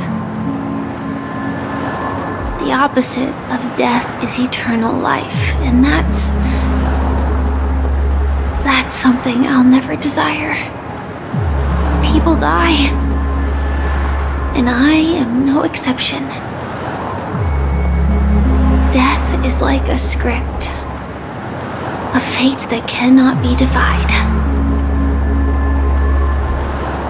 But that's exactly why we have to choose where we want to rest forever. Do you exist just to perish? Are you not the same, Blade? The end you desire is not one dictated by others. If I were to die now, I would only be a weapon. I believe I should die as a human. Though its definition escapes me, isn't this the answer that ordinary people look for their whole lives? A name that can be carved onto their tombstone. The tombstone that belongs to me once bore the inscription, Glamoth's Iron Cavalry. Then it changed to Stellaron Hunter. But one day, it will bear the name Firefly. And all the brilliance she showed at the end of her life.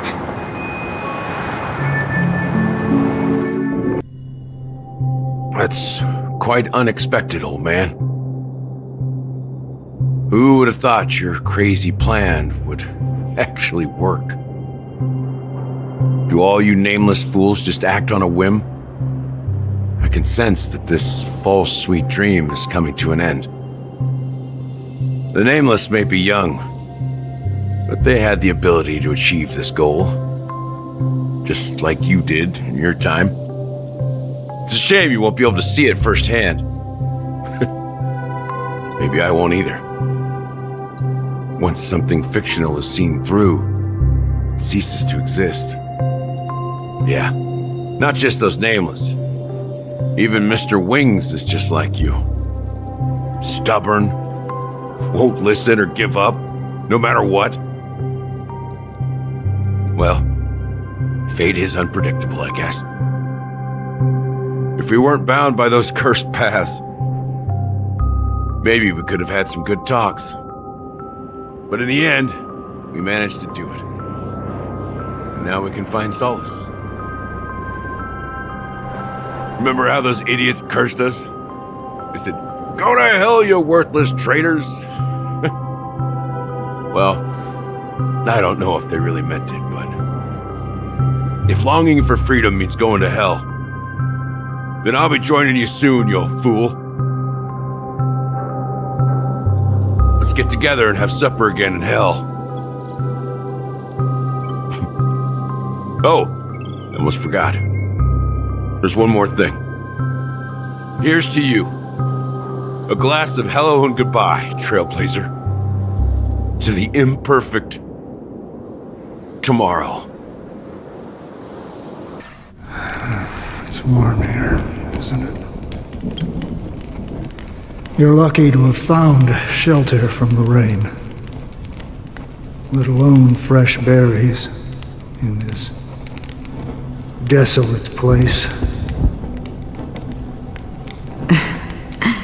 I was just following the scent of life. It's particularly strong in a place like this. It's a shame these berries don't have much flavor. Seriously? In case you didn't know, this fruit is pretty juicy. The only downside is that when you chew it,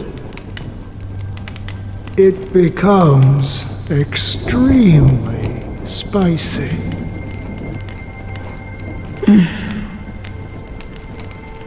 Have you lost your sense of taste? I can still taste certain things, like a faint sweetness. Before coming here, I stopped by a place called Acheron.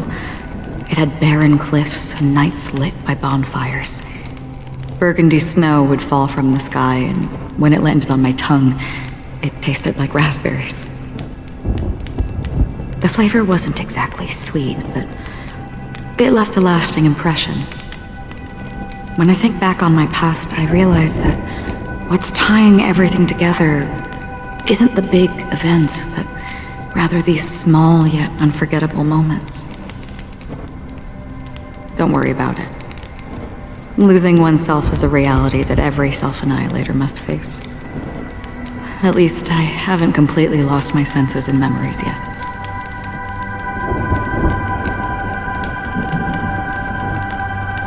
Well, congratulations on adding another footnote to your journey. By the way, are you always alone? No, I had a companion in Acheron. She's a short, nameless girl who aspired to explore IX. She always said she'd walk a path deeper and farther than Akavilis.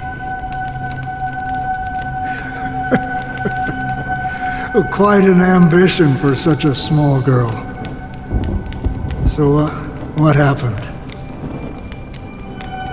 She became stagnant water.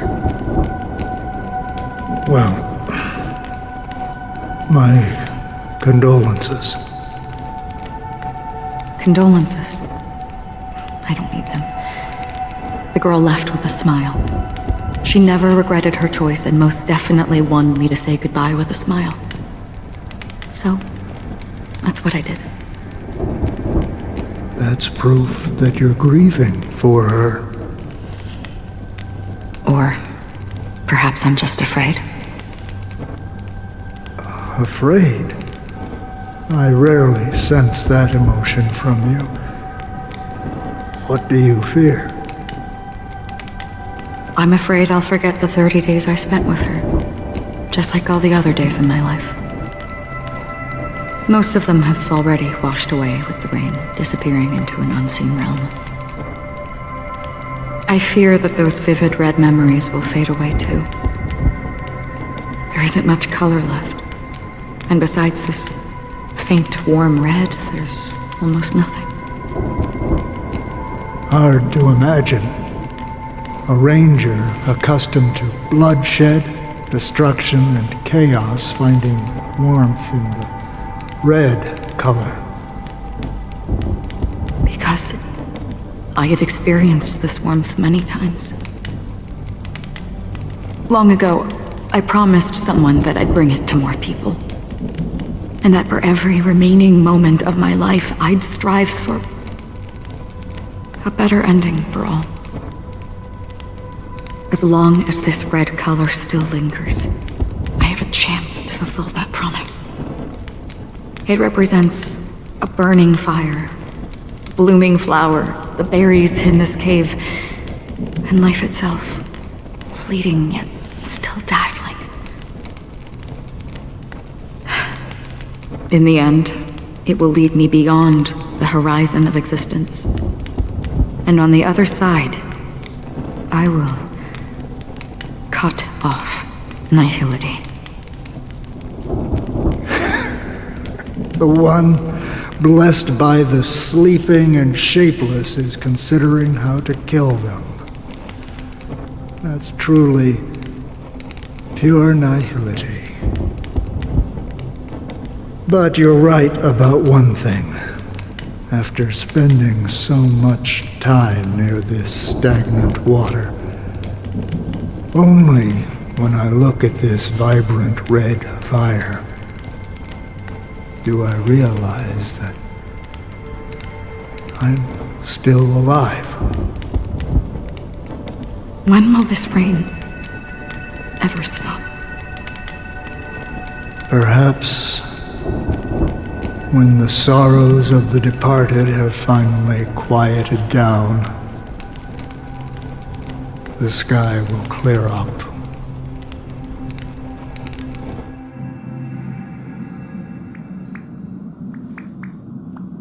Have you heard of a planet named Biari Scamandros, Don Hung? It's one of the Paradise Kingdoms under the influence of the Harmony.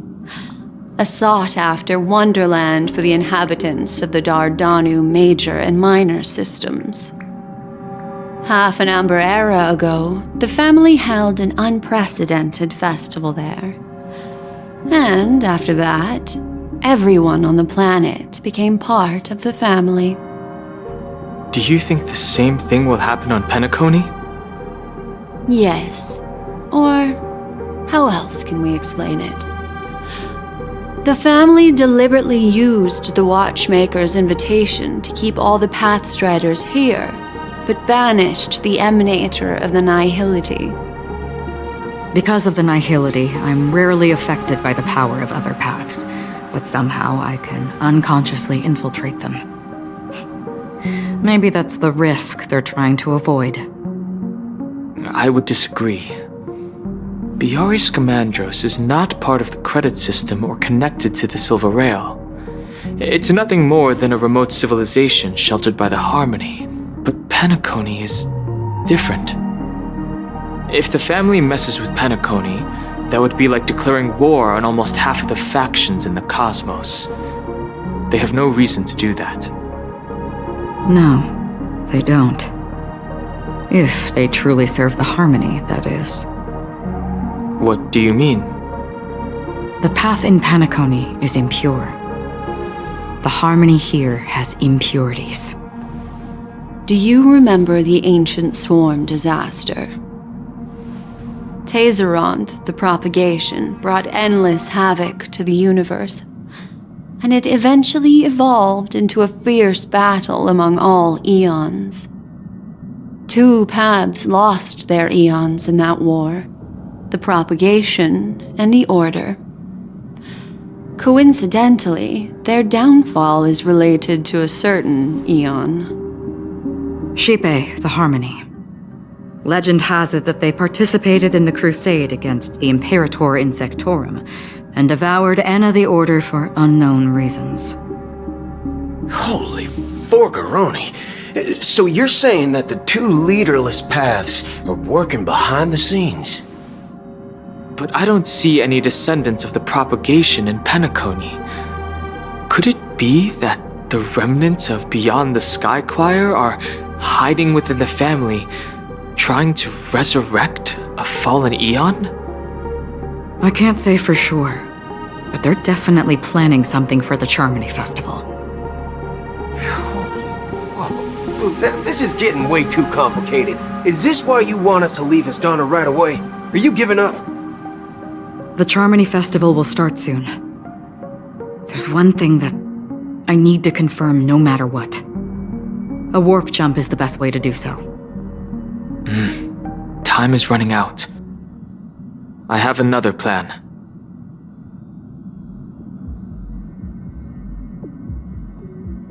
Hold on. Are you thinking of using the Jade Abacus of Allying Oath? Exactly.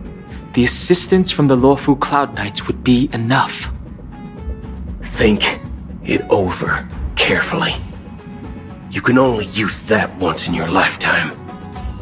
I have considered it thoroughly. My companions are... they're also once-in-a-lifetime treasures.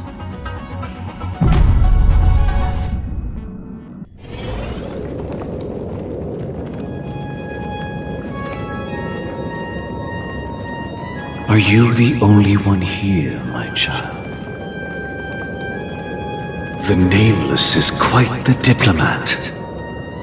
Our secrets have spread like wildfire within the family. And IPC starships are gathering towards Astana. This is a crucial moment for us. So, where is the Chosen One who harmonizes the varied sounds?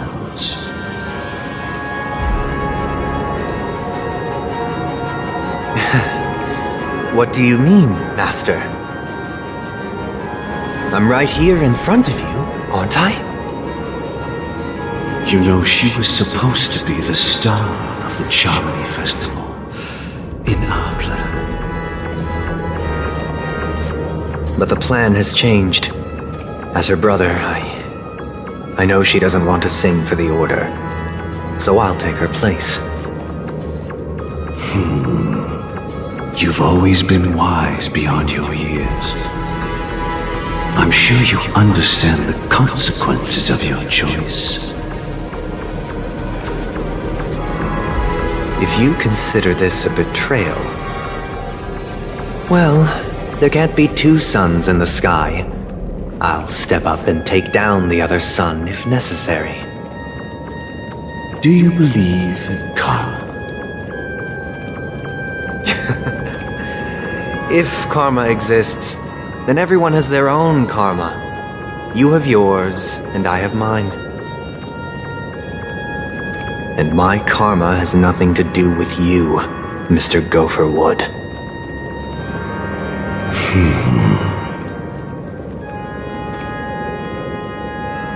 All right. Since you're willing to sacrifice yourself for her, I'll grant your wish. Well, the compromise came sooner than expected. Why? You and your sister were born as twins of the Order. And one of you is destined to follow this path to the end.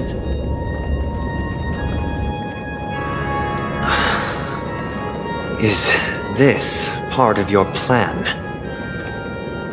Of course.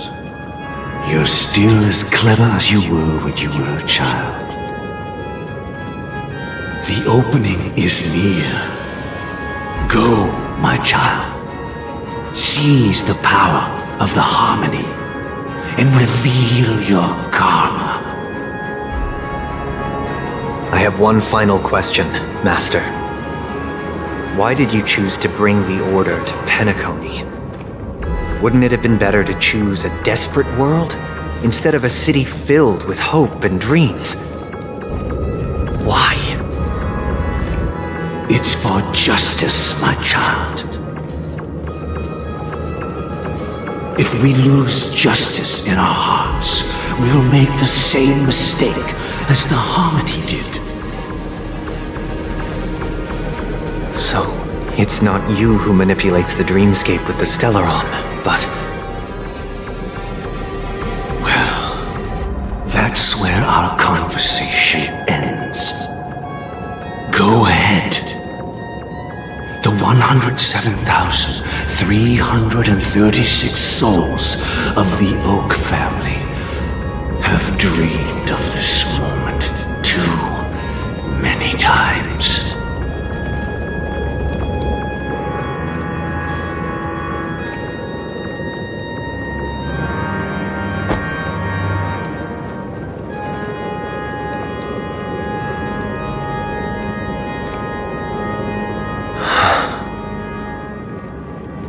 I shall ascend to the heavens, becoming the scorching sun. Bathed in my light, my people shall flourish, while all evil shall be eradicated.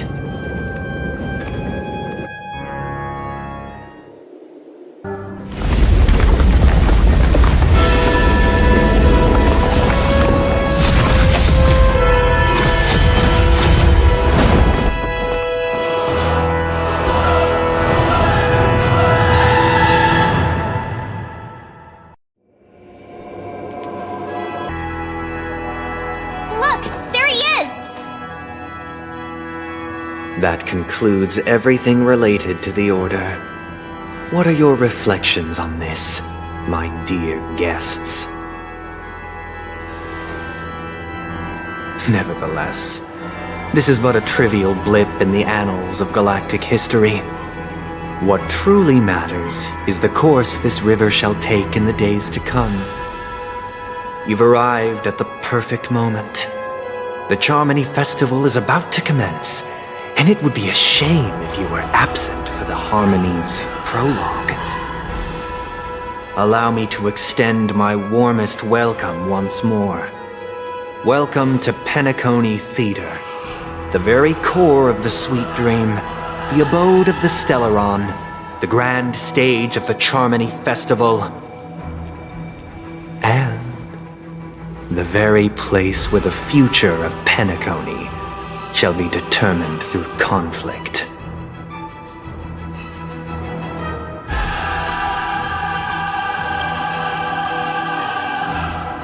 It hides behind the curtain, or rather, it is the theater itself.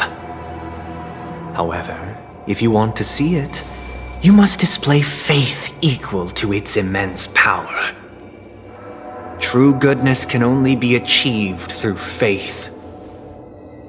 Allow me to point out that falling into a permanent slumber is not happiness, especially when those people are driven by someone else's will in their sleep.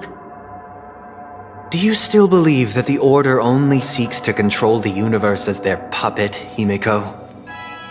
No matter how perfect your vision of paradise may be, a cage remains a cage.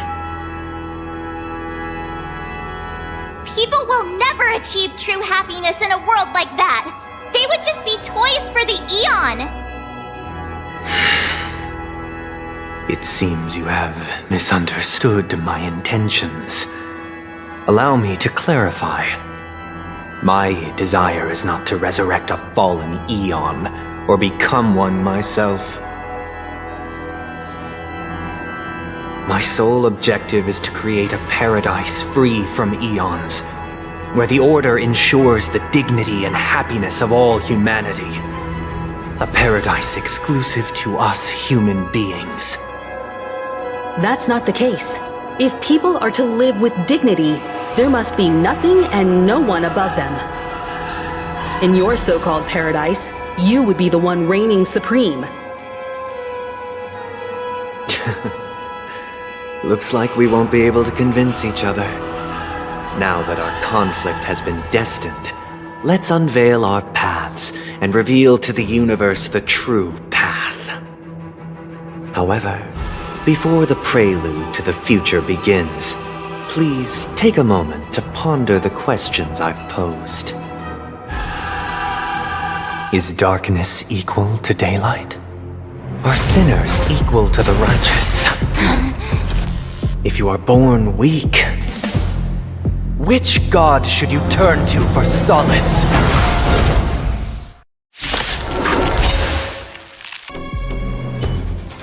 I already know your decision. I now permit you to gaze into the sun. On these 107,336 stones, the almighty and powerful strings of harmony are at my disposal! The supreme tuner! Harmonious Choir! Dominicus!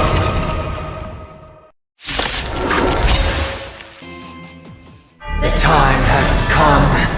Creation will be reborn from the remains of the gods! Danhang?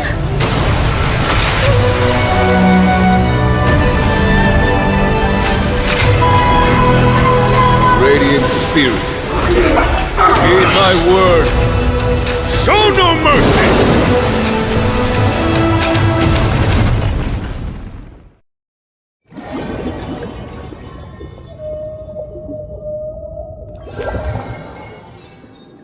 Wake up! Wake up! Hey, wake up! The sun's frying your butt! Are you alright? Can you hear me? Do you remember your name?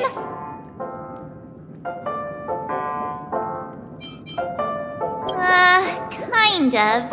It was General Jing Yuan who helped us shoot it down. In any case, since you remember what happened just now, well, that's put my mind at ease. It's a long story. Simply put, Don Hung used the Jade Abacus of Allying Oath when we were in the middle of a fierce battle, and summoned the General to help us just in time. And then we returned to reality. Look, this is your room. Everyone else has also returned from the dreamscape. Himeko and the rest are at the lobby discussing matters with the General. And now that you're awake, we should tell the crew that you're alright. Come with me! You're awake. How do you feel? Well, fork me. You must be that Stellaron they were talking about.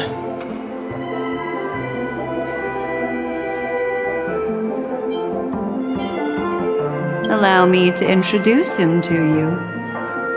This is Boothill, a Galaxy Ranger. During our pursuit of a certain person, we crossed paths and just so happened to uncover a shocking plot being concocted by Mr. Sunday. Which is why we sought you out, to help the Astral Express save the world together. No need for thanks. The Galaxy Ranger's principle is correct every injustice one sees. That's how you lot in the Xianzhou put it, right, Don Hung? More or less. Wait, hold on a sec. This is the first time I'm hearing about this certain person. Who are you chasing? And why would that lead you to the Express? Good question. It's, who was it again? Don Hung. Do you remember? No, that ain't it. I just can't seem to recall. Weird. My neurochip hasn't registered any malfunctions. I can't seem to remember either. What's going on? Heck. Forget about it. If it slipped all our minds, reckon that person was just a minor scoundrel. Unimportant. Ain't gonna stop us from piecing together the story anyhow. Yes, when the dust settles, I'll just think of a way to recall it in the memory zone. Everyone, let's hurry up and look for Miss Himiko, shall we? He's now a minor star on Penacony, and the entire hotel's concerned about his well-being. You're right. Let's head to the lobby then. That's all right. In these times of conflict for the sake of utmost safety, it is only right that the Alliance steps forward to mediate on behalf of the Astral Express. We must not allow you to take unnecessary risks. Furthermore, despite the IPC's eagerness for success, it prioritizes peace above all. And the family, trapped though it may be, professes a desire for harmony. The Alliance has always won people over with reason. I firmly believe both parties can indeed put aside their differences and come to a peaceful agreement. The General possesses a deep understanding of the greater good. With the Xianzhou Alliance mediating, peace for Penacony is within reach. You flatter me, but ultimately it's been all down to the Express. Without your efforts, this sweet dream paradise would have been claimed by the last remnants of order before there was even a shot at peace. Well, would you look at that? Here comes the big hero. It's been a while, my Astral Express friends. I would also extend my sincere thanks to you, General of the Luofu. The presence of everyone here assures that the talks will likely reach a conclusion that satisfies all sides. Oh, looks like everyone has come with expectations. Care to share? Of course. Topaz, if you please. Sure, leave it to me. In summary, it's good news. After much deliberation from the Strategic Investment Department's Council, the absolute majority of members have agreed to the following resolutions. In light of long-term considerations for interastral peace, and by authority of Pierpoint HQ, the Strategic Investment Department, on behalf of the Interastral Peace Corporation, will permanently relinquish its claim on Penacony sovereignty and offer unconditional support of the family's rebuilding efforts on Penacony. Now that's something.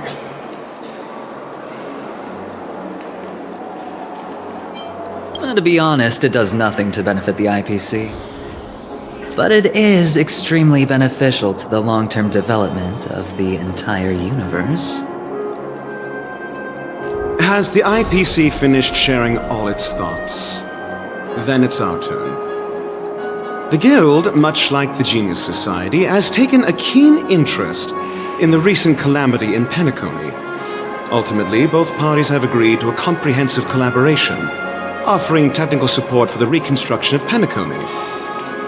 The floor is yours for the finer points, Mr. Scrollum. Enlighten us, please.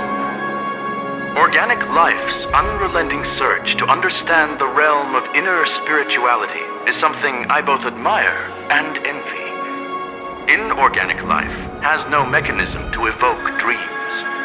But when my mechanical impulses are activated, my inspiration circuits will start to operate, and I will enter a state defined as imagination. Every time, within the realm of imagination, there emerges a fire from the shadows. It is warm, bright. I frequently ponder this flame might represent the essence of intelligence, a cluster of inspiration ignited by high temperatures. The future direction of the universe may well lie within it. Alas, they are nothing but projections of my thought system to me. Desired, but unattainable. But after learning of Penacony's accomplishments, I have come to realize that the flame is not beyond my grasp. After deliberations with my partners, we have decided to defer the progress of the Simulated Universe project, and instead assist the Intelligentsia Guild as technological consultants in the research of the Dreamscape and Memory Zone, so that these assets may be better used to serve humanity. Not only that, we've also established contact with the Garden of Recollection through the IPC, and they've pledged their support for our research endeavors. I'm truly happy for the Dream Chasers on Penacony. The cosmos' brightest and, let's admit, dimmer intellects are now at their service.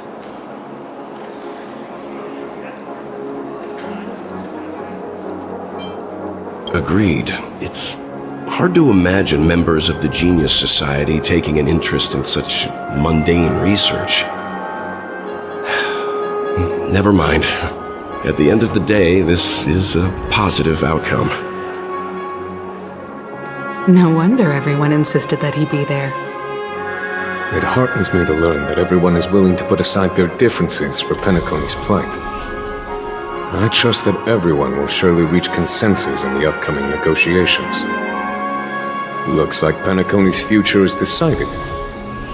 I'm wondering, is there anything else the crew is concerned about? Peace is our greatest wish. Beyond that, we desire nothing else. Well, that's good. Now that everyone's minds are at ease, I shall take my leave. You may now depart with peace of mind. The Alliance will deal with all subsequent procedures. If that's the case, it appears that we have nothing else to worry about on Penacony. Looks like it's time for us to embark on a new voyage. Sounds good to me. You two head back to the Express first. I'll pick up March and deal with the checkout procedure. Oh, also, Miss Black Swan, you have a matter to discuss with me, yes? Nothing escapes your attention, Miss Navigator.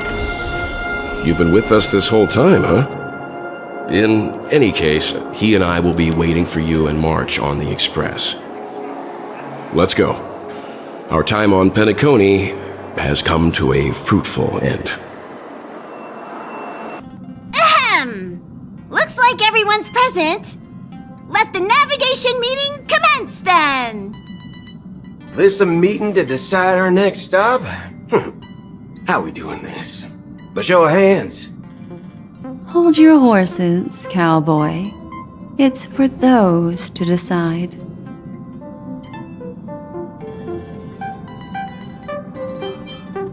Allow me to explain.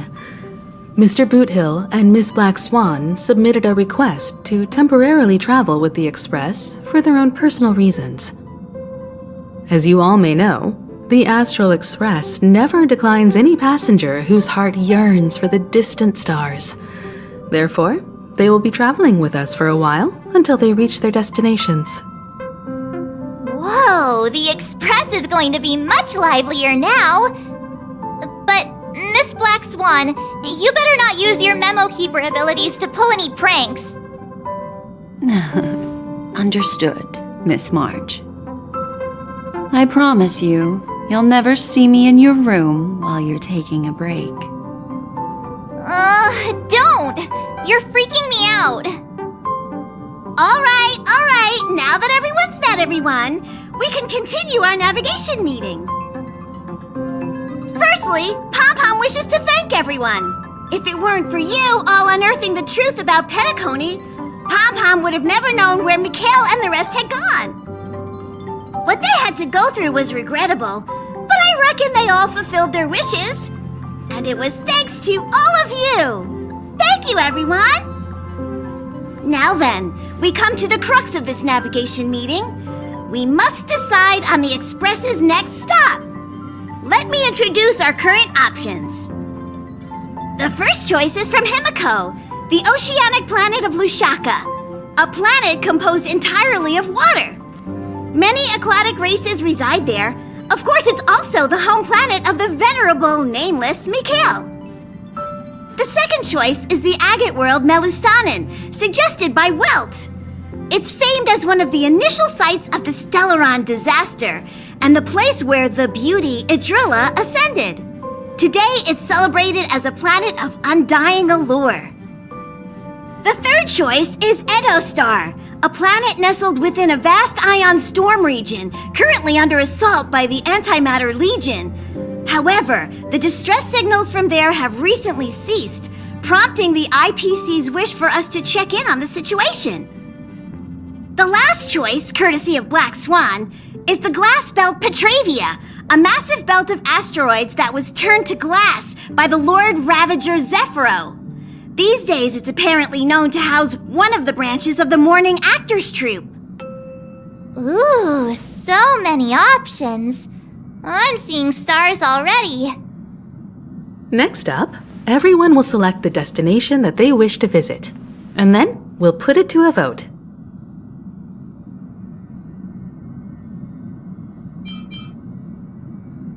Though the fact that the distress signals have ceased means we're probably too late. But I still think we should investigate the situation there. Yes, I agree. As nameless, should we not extend a helping hand? You and Dan Hung make good points. I'll throw in a vote for Edostar too. If that's the general sentiment, then we should indeed investigate. I vote for Edostar too. All votes for Edostar! Looks like we have a winner! Next stop, Edostar! Then this navigation meeting is adjourned.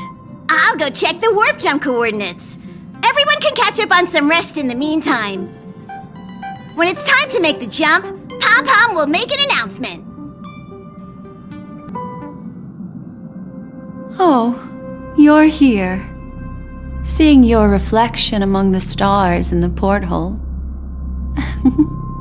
really does seem somewhat surreal. How about it, this journey of beautiful dreams?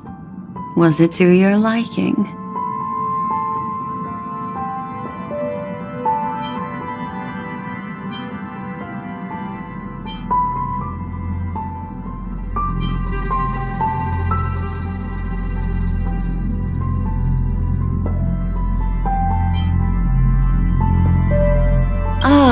Such an intense emotion. Makes you break out in a sweat, but you just can't get enough. So, how about you hand that small parting gift back to me? I'm quite eager to have it back.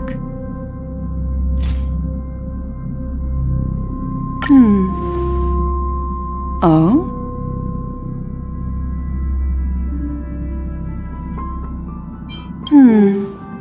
Never mind. I just stumbled upon a particularly fascinating spot in your memory. Before I explain, I would like to apologize to you. This farewell gift I gave you isn't really a compass from the memory zone, but merely an empty light cone. Remember when we entered the hotel in the dreamscape for the first time, and I procured a few trinkets from your companions? Their functions are similar. This way, I can always be attuned to your location, ready to assist immediately if you encounter any threats. But this is not its most intrinsic function. Light cones are slices of light used to encapsulate solidified phenomena. This empty light cone is the same. It can etch your memories in their most vivid form, and then allow me to admire and manipulate them, turning them into unique mementos. All the world is born from the power of mind and soul, and that power is memory. To prevent ourselves from being forgotten by the world, we must make the world remember us, or use our memories to recreate it. Life, seemingly vast, offers but a scant collection of impactful memories. Some joyful, some sorrowful, some light, some heavy. But you are different. Memory is a reflection of the future. Within that reflection, I see your unparalleled worth. You have the power to craft memories that can captivate the world. Your memory can illuminate the universe's future path. And that memory will be as scintillating as the star clusters you see in this porthole.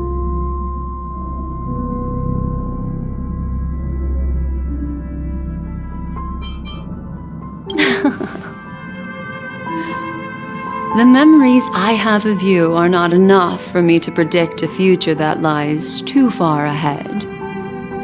But I can tell you one thing. My favor towards you stems from a more profound reason. The reason is simple. In this grandiose and ostentatious dream of the families, only you personally experienced the entire course.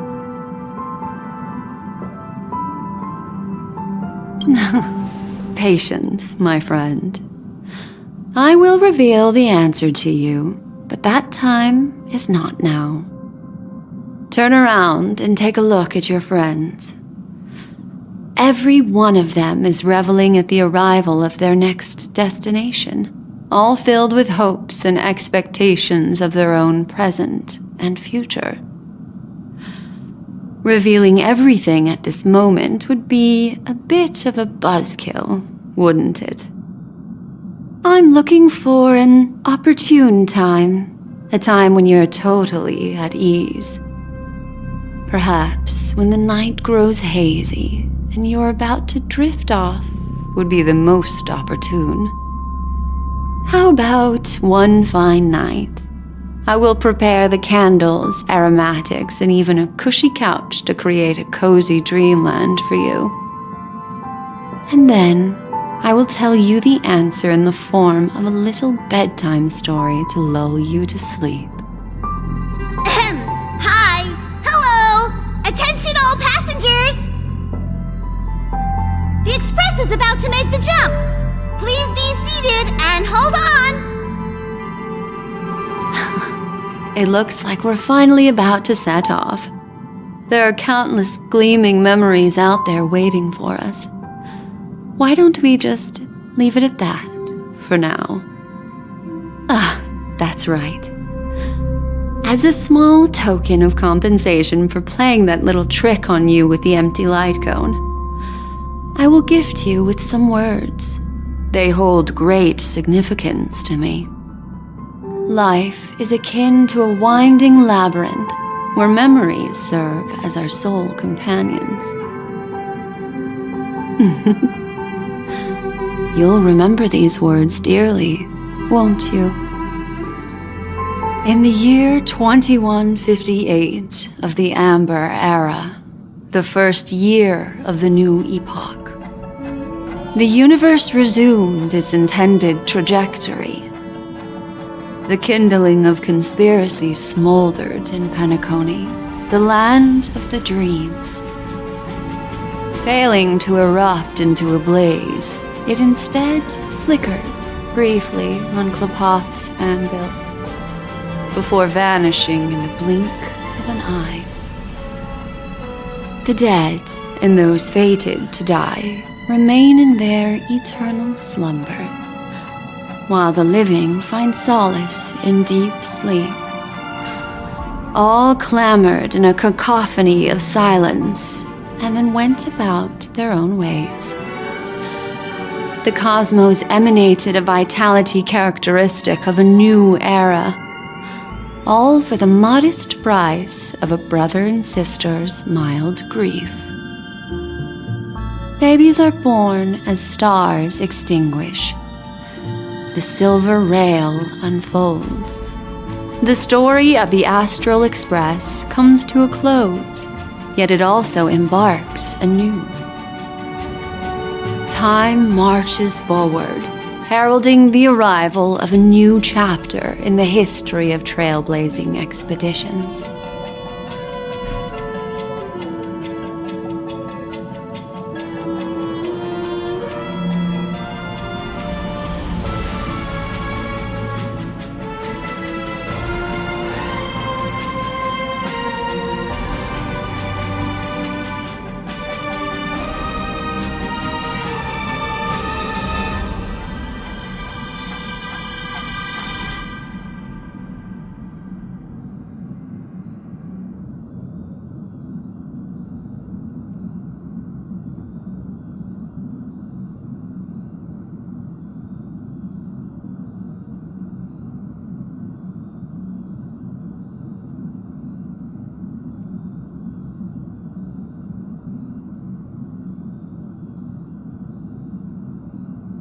Countless shooting stars streak the sky tonight.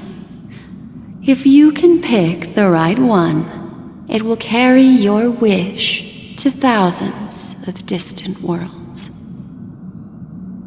You're feeling very relaxed now, aren't you? So, then, it's time to tell you a little bedtime story. Well, let's start with a conclusion. The crew was defeated in the battle against Sunday. Everyone in Penacony failed, and no one survived. But don't panic. The truth, as horrifying as it may be, is not yet irreversible. There's still a glimmer of hope, and that's why I'm here. Next, I'll use this empty light cone that carries all your memories to relive everything that happened before.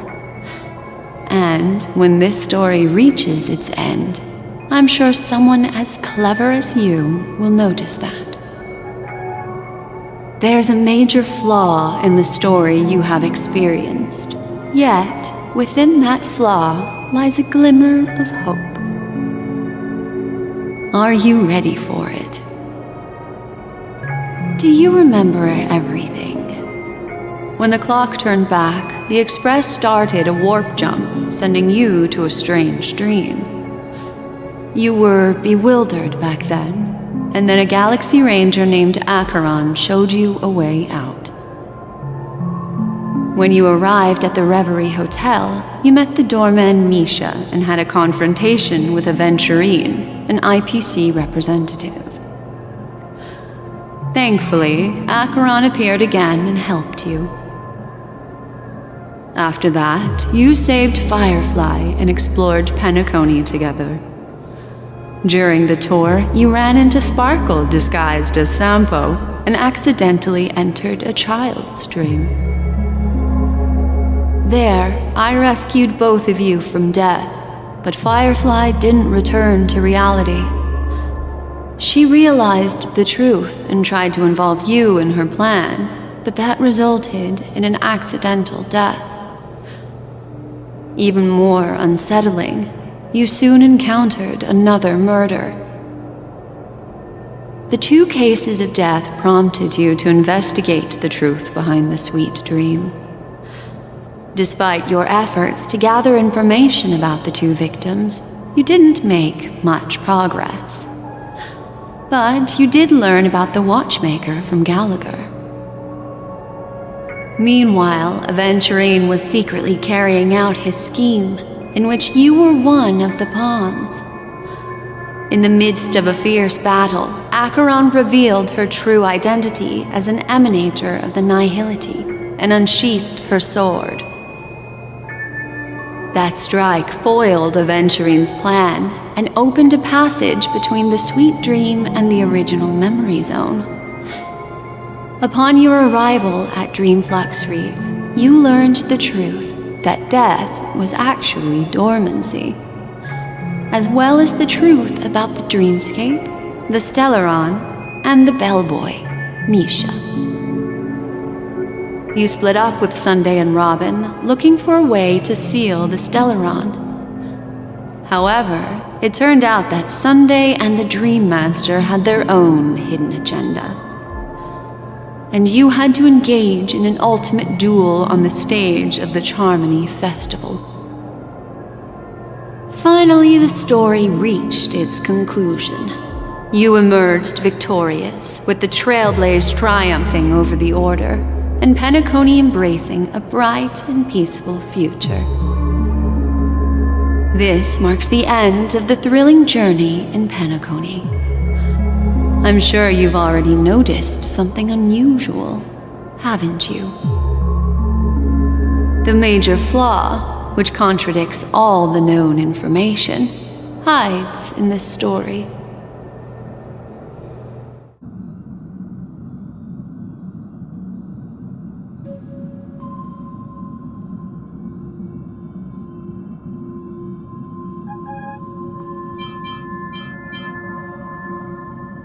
It is true that Gallagher is a history fictionologist, but he didn't lie in this matter. In addition, death and dormancy do arise from the same concept, don't they? This is not the fatal variable in your adventure. Take your time and think it through.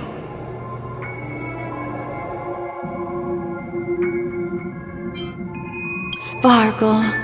Yes, Sparkle. The most enigmatic and elusive character in the entire story. But, unfortunately, she was the first to uncover the truth, and she did purposefully attack you to create confusion. By the way, she left me a message to pass on to you. Always make sure you can distinguish reality from imagination. Is that a clue, you may wonder? I'm not sure, although I'm pretty sure that the fatal variable has nothing to do with that masked fool.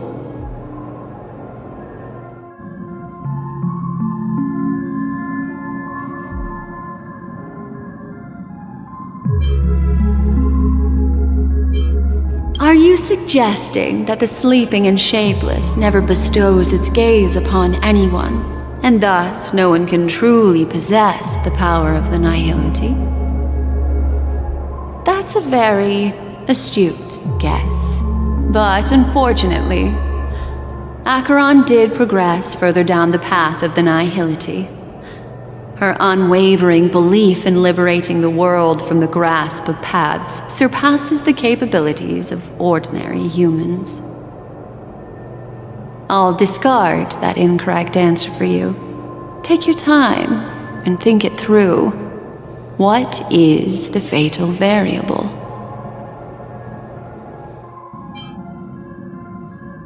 Well, although the fake deaths of those two ladies don't align with our initial assumptions, this fact itself doesn't contradict the information we have so far. I'll go ahead and eliminate that incorrect answer for you. So, what is the fatal variable? Little Misha. Or should I call him the Watchmaker? He's only a segment of memory in a dream bubble, but his ambition for the Trailblaze led him to leave the bubble and embark on a grand adventure in Penacony. While Misha is a rather special memory zone meme, and he was granted power by the Trailblaze, there's still one thing that he shouldn't be able to do. A life born in the memory zone could never manifest in reality. So, why did he appear in the Reverie Hotel in reality? The answer is simple. He is the one fatal variable that contradicts all our known information. This means that you, who wholeheartedly believe in this memory, are still trapped in the dreamscape at this very moment.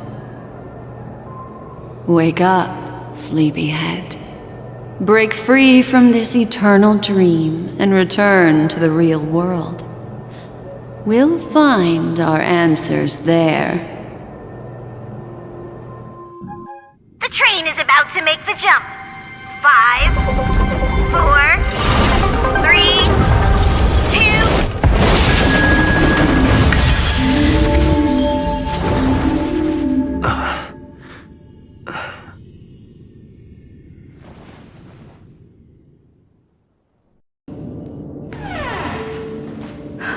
Not another one.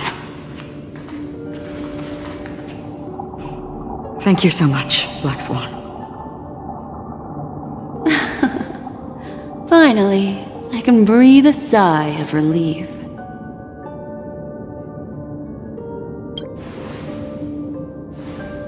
I understand you must be confused, and will do our best to shed light on the situation. However, before that, it's essential to know that this place is the rift between dream and reality. A place reserved only for those who have awakened from Enna's dream. Do you remember Sunday's ambitious plan? He intended to harness the power of the Stellaron, the collective will of over 100,000 Oak family members, and the desires of everyone in Penacony to usurp the harmony and restore the order. Unfortunately, it didn't stop there. From the early days of our journey into Asdana, we were already affected by the Stellaron. That strange dreamscape where we met. Maybe it was a sign that your thoughts were beginning to drift away.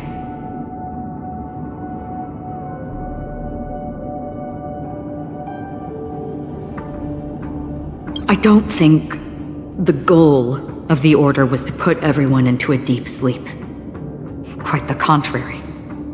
They used the Stellaron to catalyze the leakage of Asdana's memoria into the material world, allowing the dreamscape to blend with reality. And that included a lot of memoria from the Beyond the Sky Choir. As time came and went, The dreams eventually became indistinguishable from reality, and reality became an illusion. People think they are awake, but their spirits have long since stepped into the Temple of Order. This is what makes Enna's dream so powerful. In this paradise governed by the Order, everyone indulges in their delightful dreams and lives happily ever after. I believe what you experienced in the sweet dream, except for that flaw, was real. Only in this way could you reach the destination, lifting the crisis in Penacony and embarking on your next trailblazing expedition. If it wasn't for Acheron's plan, we might have been trapped in this dream forever. Fortunately, while the path of the Order governs all things, it can't affect the Nihility. I came to realize this when the Dream Master tried to expel me at any cost. This is also why you felt a sense of peculiarity when traveling with her.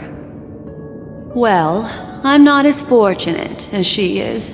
Even if I'm a memo keeper, I was still influenced by the power of the Order and fell into hallucinations. However, thanks to your memories, now we still have a chance to turn the tide. For mortals, even if they possess the great power of a path, they can't create a flawless world like gods do. That's why there was a flaw in your dream. In other words, once you have realized the world is not real, you'll have a chance to break free from the dream. The flaw in your dream lies within Misha, who could have never appeared in reality. When I turned the pages of your memories, I realized that I was in an illusion too.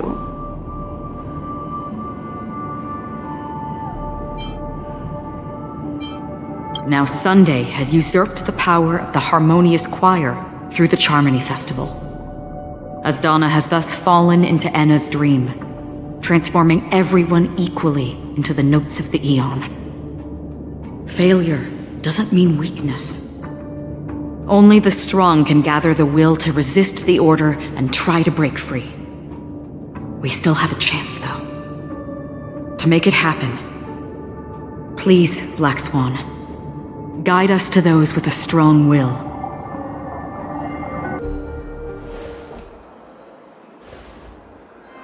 Finally, you've arrived.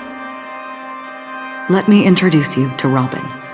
She woke up from Enna's dream by her own will, and it's this tough lady who led us here with her song.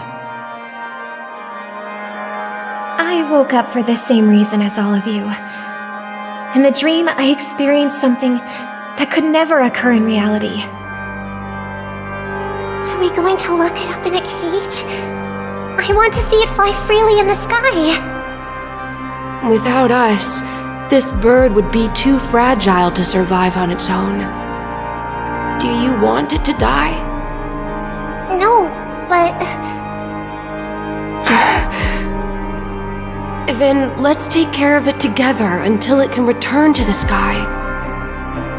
Huh? Birds have wings because they're meant to fly. Even if they may crash on the ground one day, they shouldn't be trapped in a cage. Birds belong to the sky, so we should help them return there, right?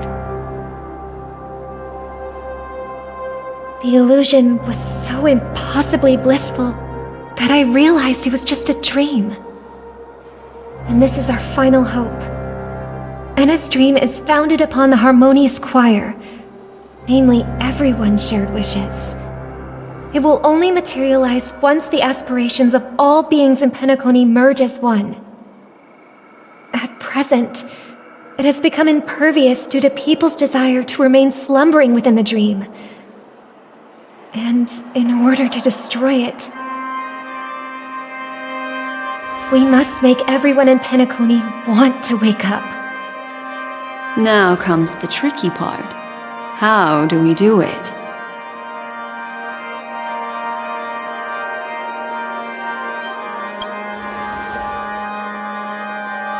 Humans yearning for sweet illusions borders on obsession, leading them to subconsciously resist the harsh reality. Therefore, I carefully selected a moment where he was completely unguarded, guiding him to uncover the truth himself to make him regain his consciousness. However, to wake up everyone in Penacony and get them to share the same determination, that would be nearly impossible. Indeed. I'm afraid it's almost as difficult as resurrecting an Eon. But we can't just stay here and do nothing.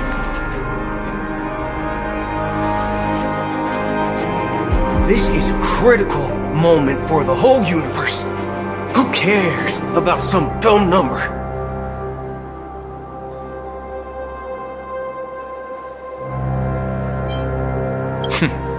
Thanks to Black Swan. You're welcome. And thanks to the memo keepers in Penacony, too. I believe your partners have also awakened from their dreams. This is the first step of our plan. With the assistance from the Garden of Recollection, those who possess a strong will, like you, will gradually awaken from the dream. These free wills are the discord that will sway Anna's dream.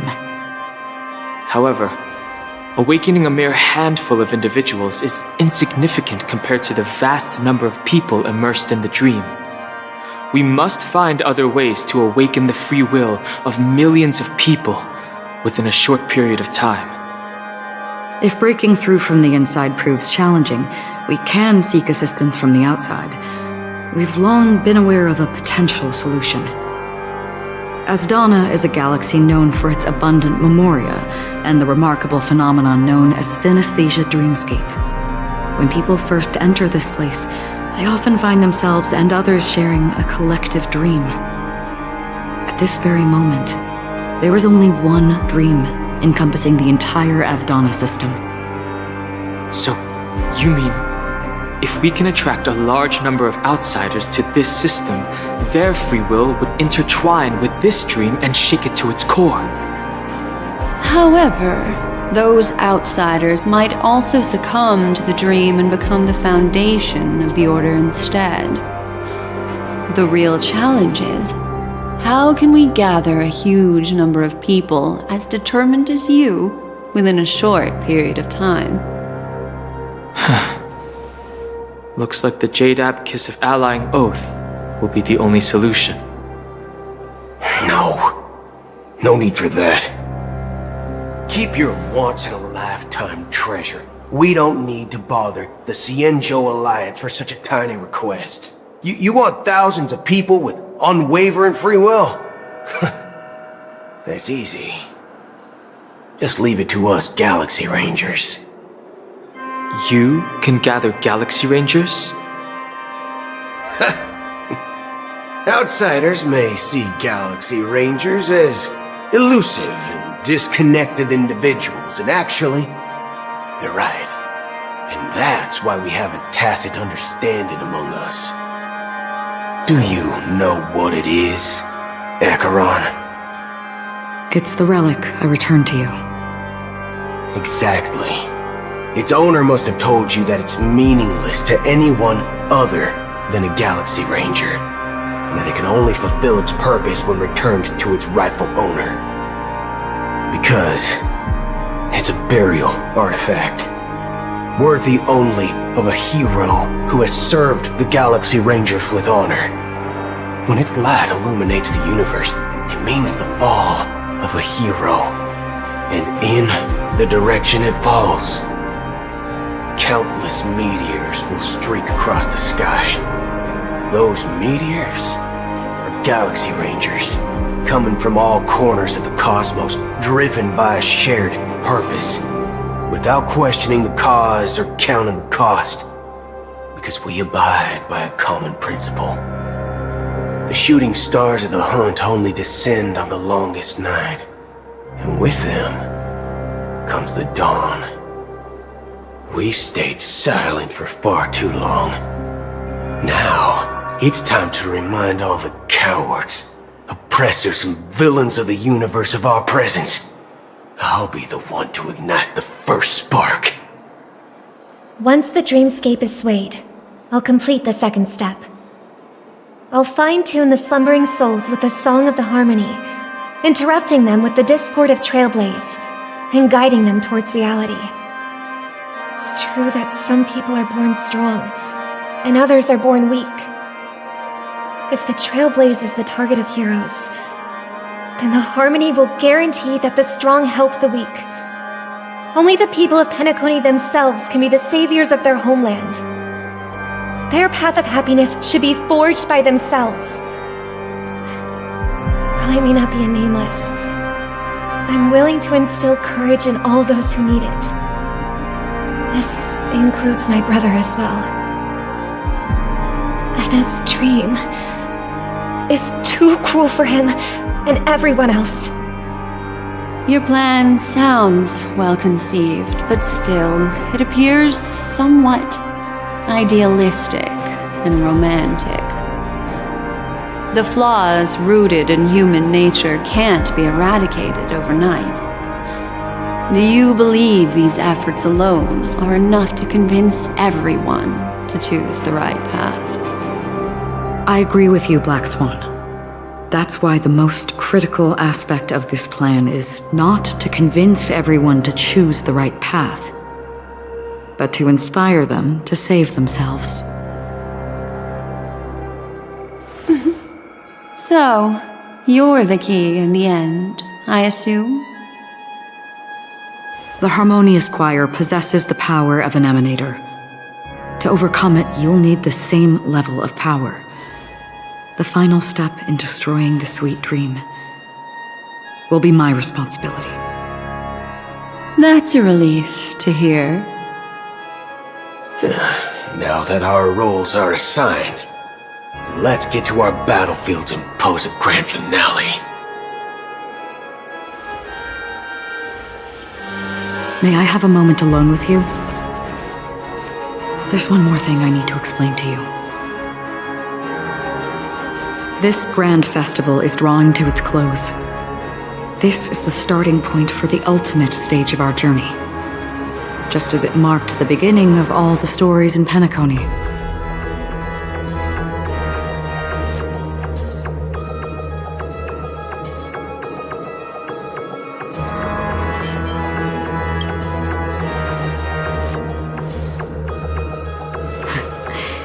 Only by reflecting on our steps can we remember the path we should be walking on, and the companions who have walked alongside us. There's something you should know. We were able to locate you within this boundless dream and find the key to breaking free from the dream, all because of one person's unwavering dedication. Firefly. She awakened from the dream ahead of others, discovered the Express amidst the stars, and brought us valuable information about the remnants of the Order. She may have been aided by the script, and it came at a cost. As you know, Firefly is a stowaway who entered the dreamscape in a different way from ours. Without the dream pool in the hotel or assistance from the family, she can only awaken from this dream in one way: a real death. We mustn't fail her determination. I'm not implying that we must win this fight no matter what, but our resolve should match that of that courageous lady. Are you ready?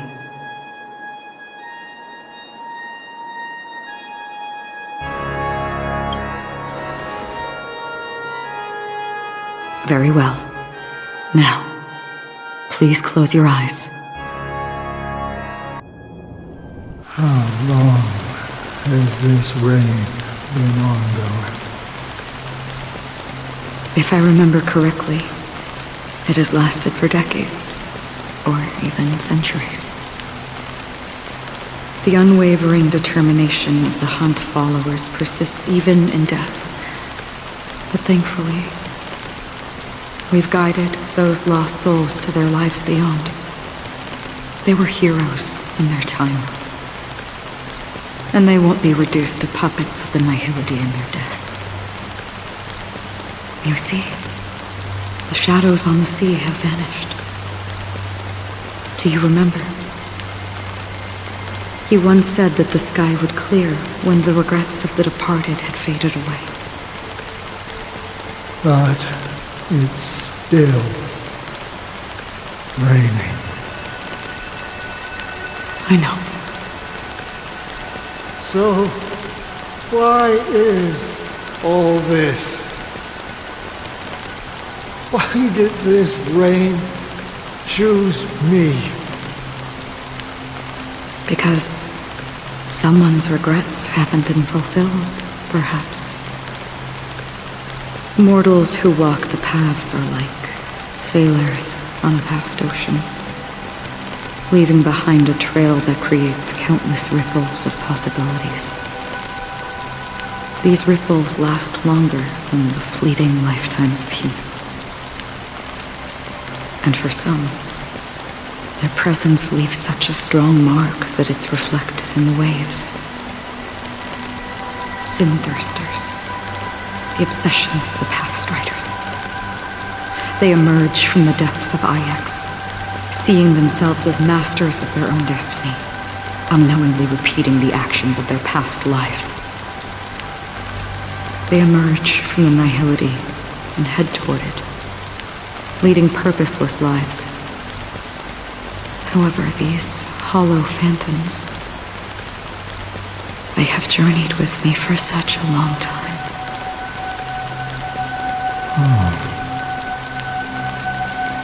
So this is how it is.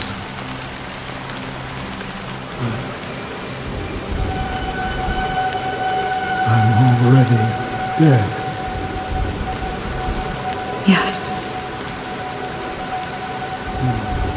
Are you watching over me? This is my duty as Acheron the Watcher. I'm guarding the path to the abyss of the Nihility, guiding every soul reluctant to become one with it. Back to this side. But if this is what the departed ones expected, should you try to change it? I don't know. But someone once told me that when the inevitable moment came, he hoped that someone would stand at his grave and place a bouquet of flowers. Even if it doesn't make sense at all? Some tasks have to be done, even if they are pointless. I have experienced that much already. Please extend your hand and then close your eyes. I'll carry your wish with me and fulfill it. Only then will I be able to put an end to the final regret by the Dead Sea. Will I ever see them again? Yes, that is certain. Because it was you who told me about the Express, your two former companions.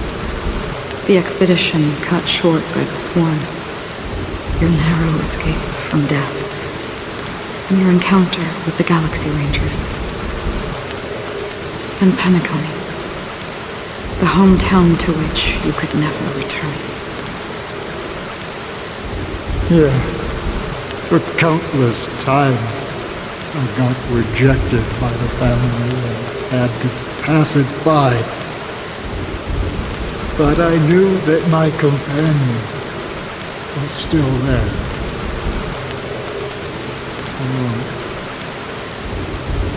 Okay. Are you still there? Take my hand and come with me. We'll leave this place. You'll embark on a long, long journey, shrouded in darkness. But fear not, as a touch of red will be awaiting you at the end of the path. That's the color of existence. Follow it, and it'll guide you and illuminate the way out. By doing so, you'll eventually reunite in the warmth of the sunlight. Thank you. May death be the end of your boundless dream, guiding you back to the waking world. Welcome to the horizon of existence. This place is one of the thousands of manifestations belonging to the sleeping and shapeless. And it's also an exit out of the nihility for the awake ones. Let's bid our final farewells here. Why does life slumber? We don't know the answer yet, but we're about to awaken from this dream. Or perhaps such is the answer itself. Leave this place, return to where you belong, and awaken Penacony from this dream.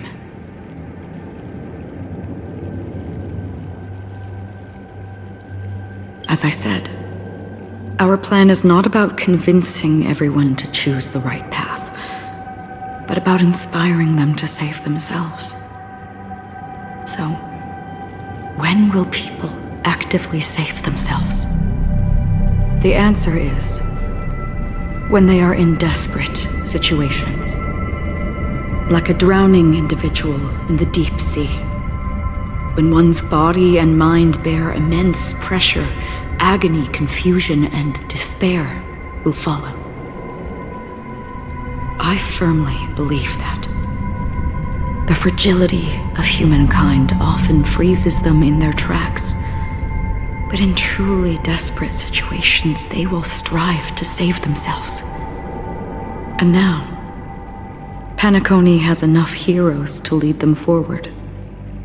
It's through this inherent, self-centered instinct that people exert their utmost effort, even when they know their struggle is fruitless. As absurd as it may seem, it's their resistance. As for now, it is time to guide them, not as a savior, but as a nameless among those mortals. In this way, you will reunite in the warmth of the sunlight. The rain is intensifying. Before we part ways, please allow me to ask a few final questions. So far, you have forged unbreakable bonds with numerous individuals and entities in the sweet dream. Might I ask if you fear severing these bonds with your own hands?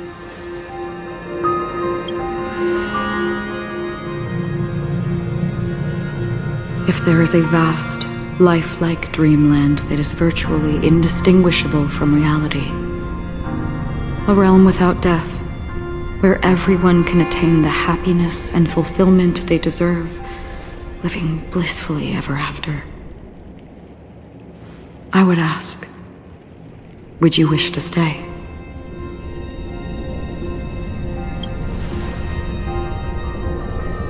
Imagine if this splendid dream were fated to fall apart.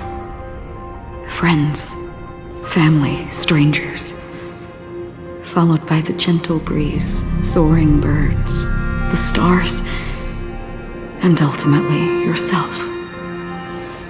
Everyone, and every face they remember. The joy and the heartaches, the vows sealed and those left hanging. All will inevitably march towards a predetermined ending. If you had grasped the journey's finale right from its inception, I would ask, would you still embark on this journey?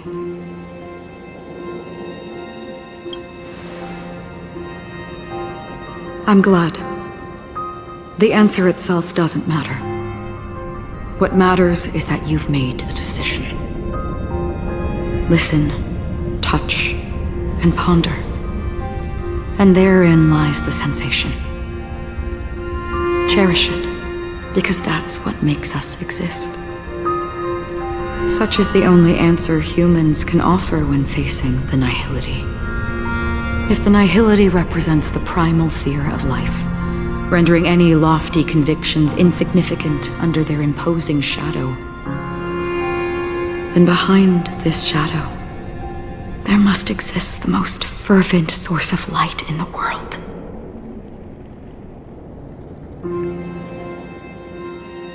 Just as every life that edges closer to death fervently approaches the end of the nihility, we must pursue that primordial light.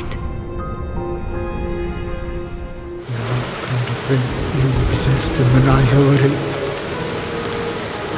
and you watch over others to depart it?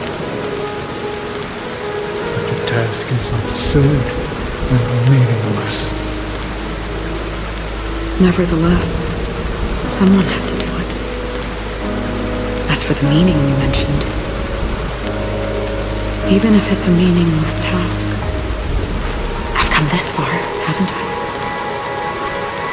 Even if the future you forge may not even belong to you. It may not belong to me, but it definitely belongs to someone. What hardships you must have experienced. In that case, allow me to do something meaningless too.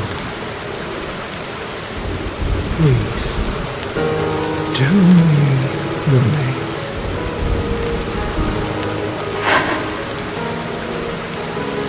Perhaps my existence will vanish in the next moment. Nobody will remember this conversation or your answer.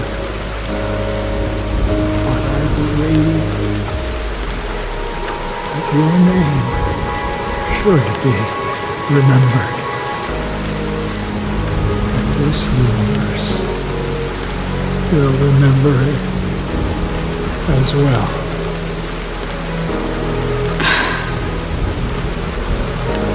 For me, some things are difficult to recall, yet there are others that I find challenging to forget. Such is memory.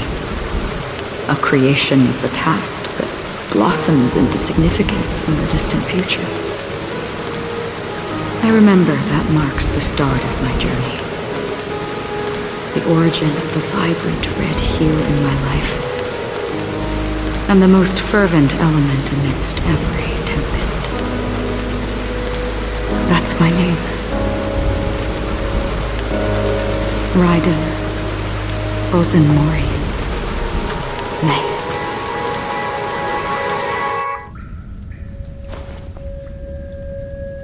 The Golden Dream is getting restless. In the coming long nights, I'm afraid you will face many setbacks and witness many tragedies. And in the end, you will only see in black and white. But please believe me, that in that monochrome world, there will be a glimpse of fleeting red. And when you make a choice, it will appear once more.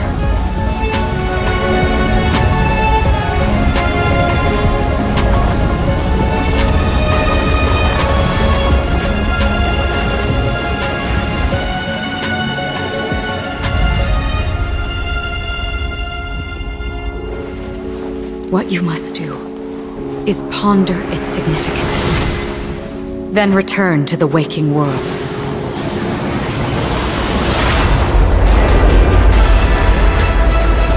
That's where we all find our answers.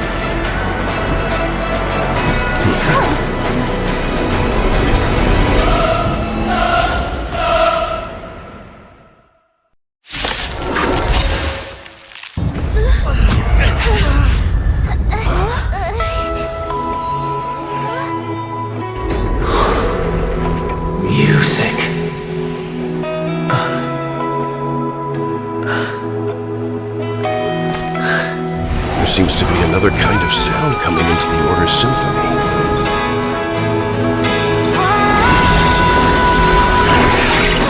Penacony's first and last disharmony.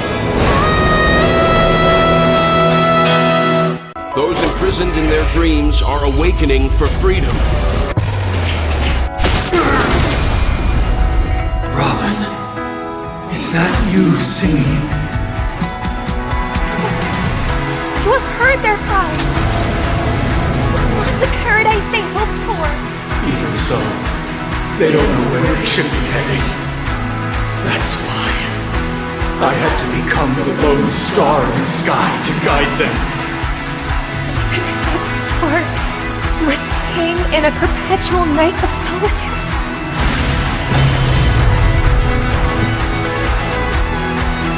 Let's play our own map. Let the show begin!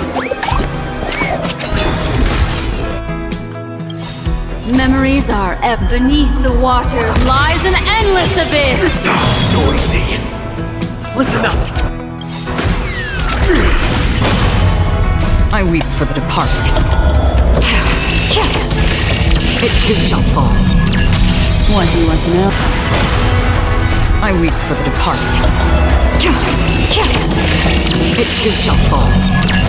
If we had never experienced solitude, how could we have embarked on different paths? Now, our final talk has concluded.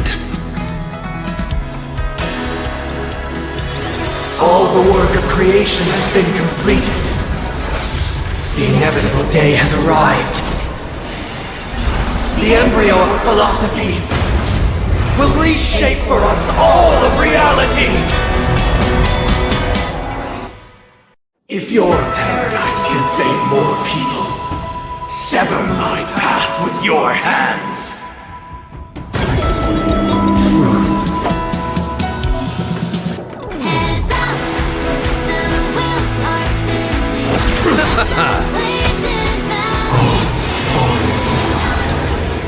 May I honor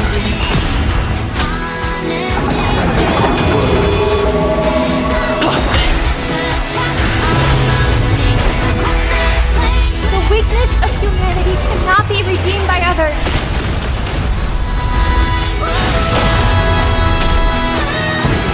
second day vow.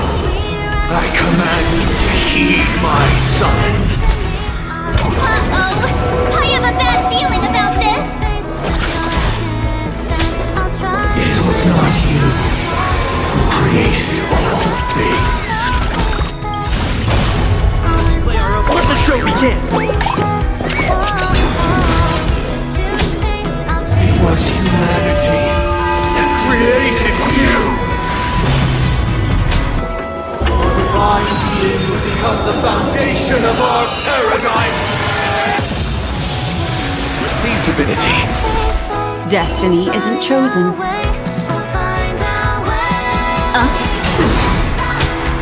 My solemn desire for order. Stop it! You want to achieve the paradise we promised. But the order is not the only choice. True happiness, the meaning of life, lie in defying the nihility.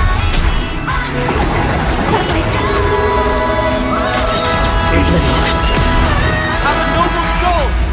Don't be shackled by the past!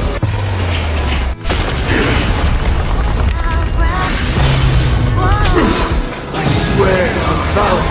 What do you want to know? Ill tidings manifest. I swear on oaths. Let's settle this. Destiny is ill fate descends. I weep for the departed. It too shall fall. Memories are beneath the water lies an endless abyss. Free will, still waters of oblivion. Keep up with me.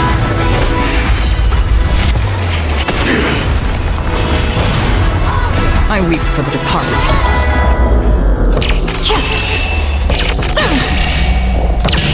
Dust's reign, it too shall fall.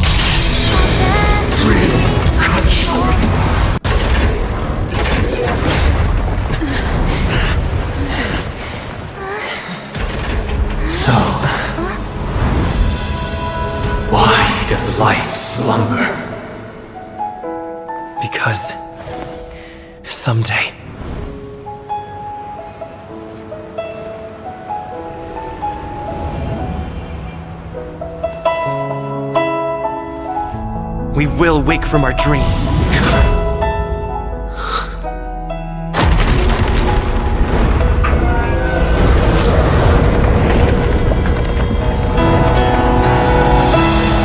The night is still too short.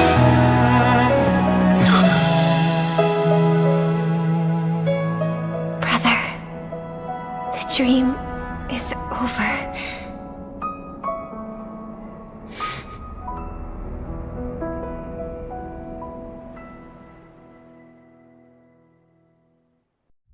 In the first year of the AE 2158, a fiery conspiracy erupted in the land of the dreams, but soon faded in chaos and destruction.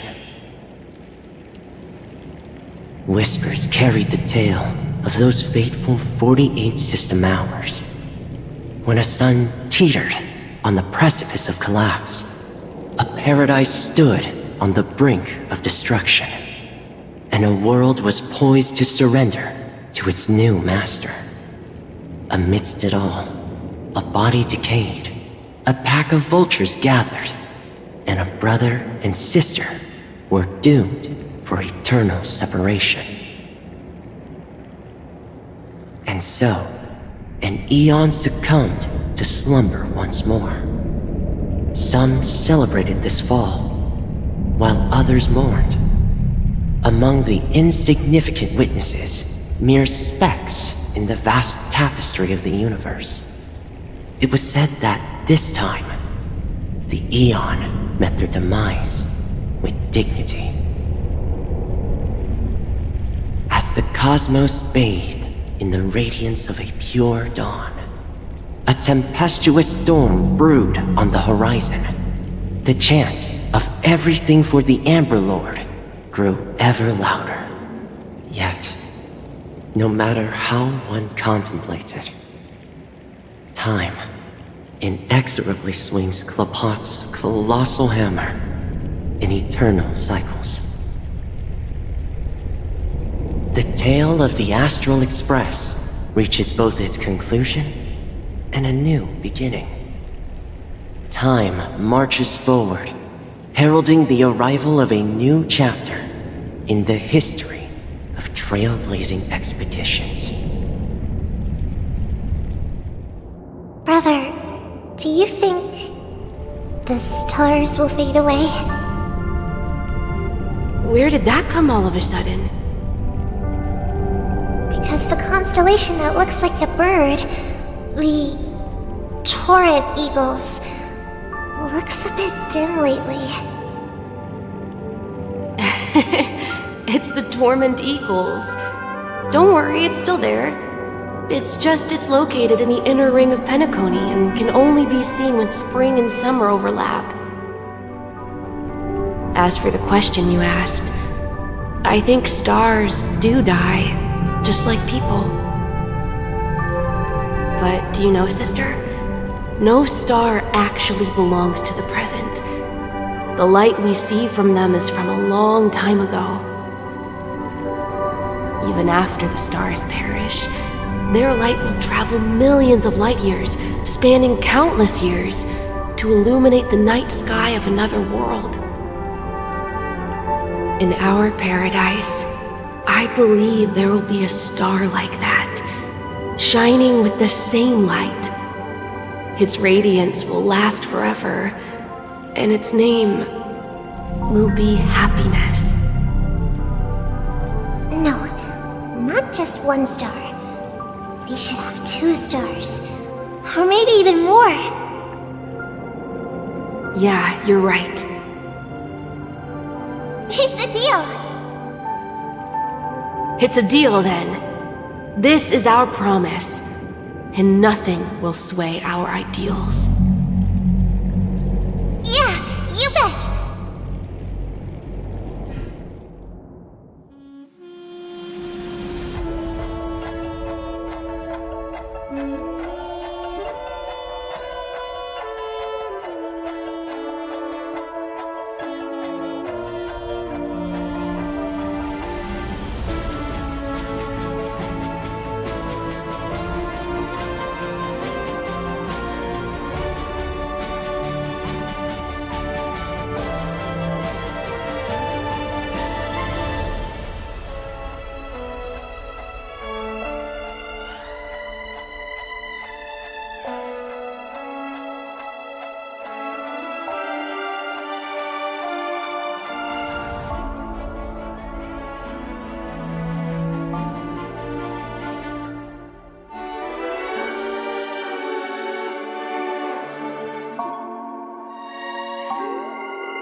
It's a pleasure to hear your voice again. Congratulations. You've become the biggest winner of this festival. Are you calling just to poke fun at me? No. I'm just impressed. Not only did you venture alone into Penacony and discover the truth of Dreamflux Reef, but you also managed to escape with the help of that Knight of Beauty. Remember the recording you received from your Trailblaze friend? It's now the most valuable chip in this game. However, this came at a high cost. Losing a cornerstone is a hefty price to pay. Diamond just called a meeting to discuss what to do with you. Just as I expected. So is Diamond planning to demote me, or kick me out of the 10 Stonehearts?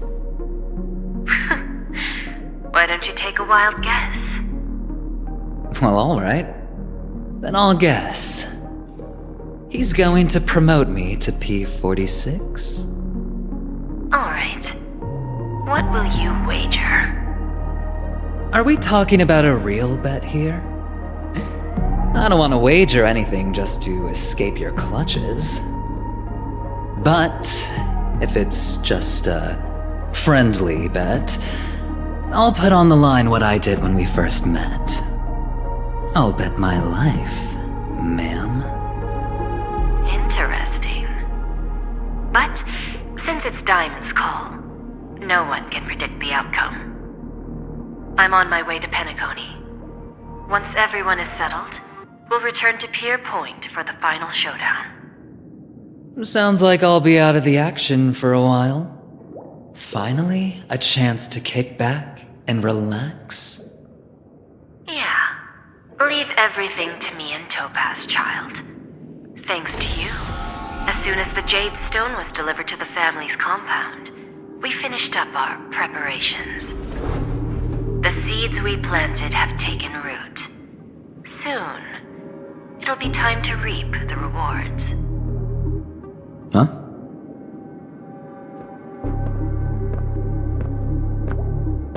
Let's wrap it up for now. Looks like I've got a visitor here.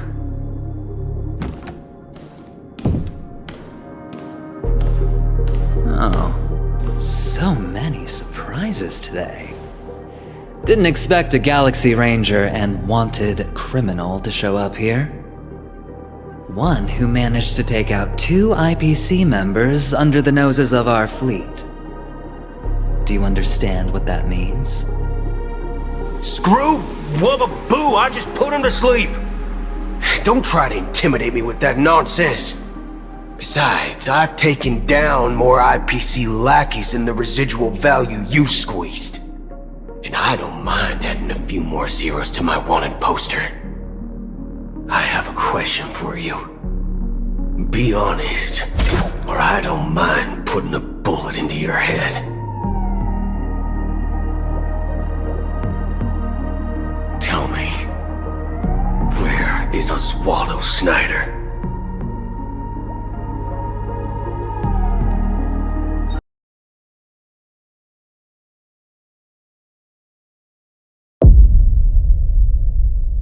Join the Elrinell network. Level up now.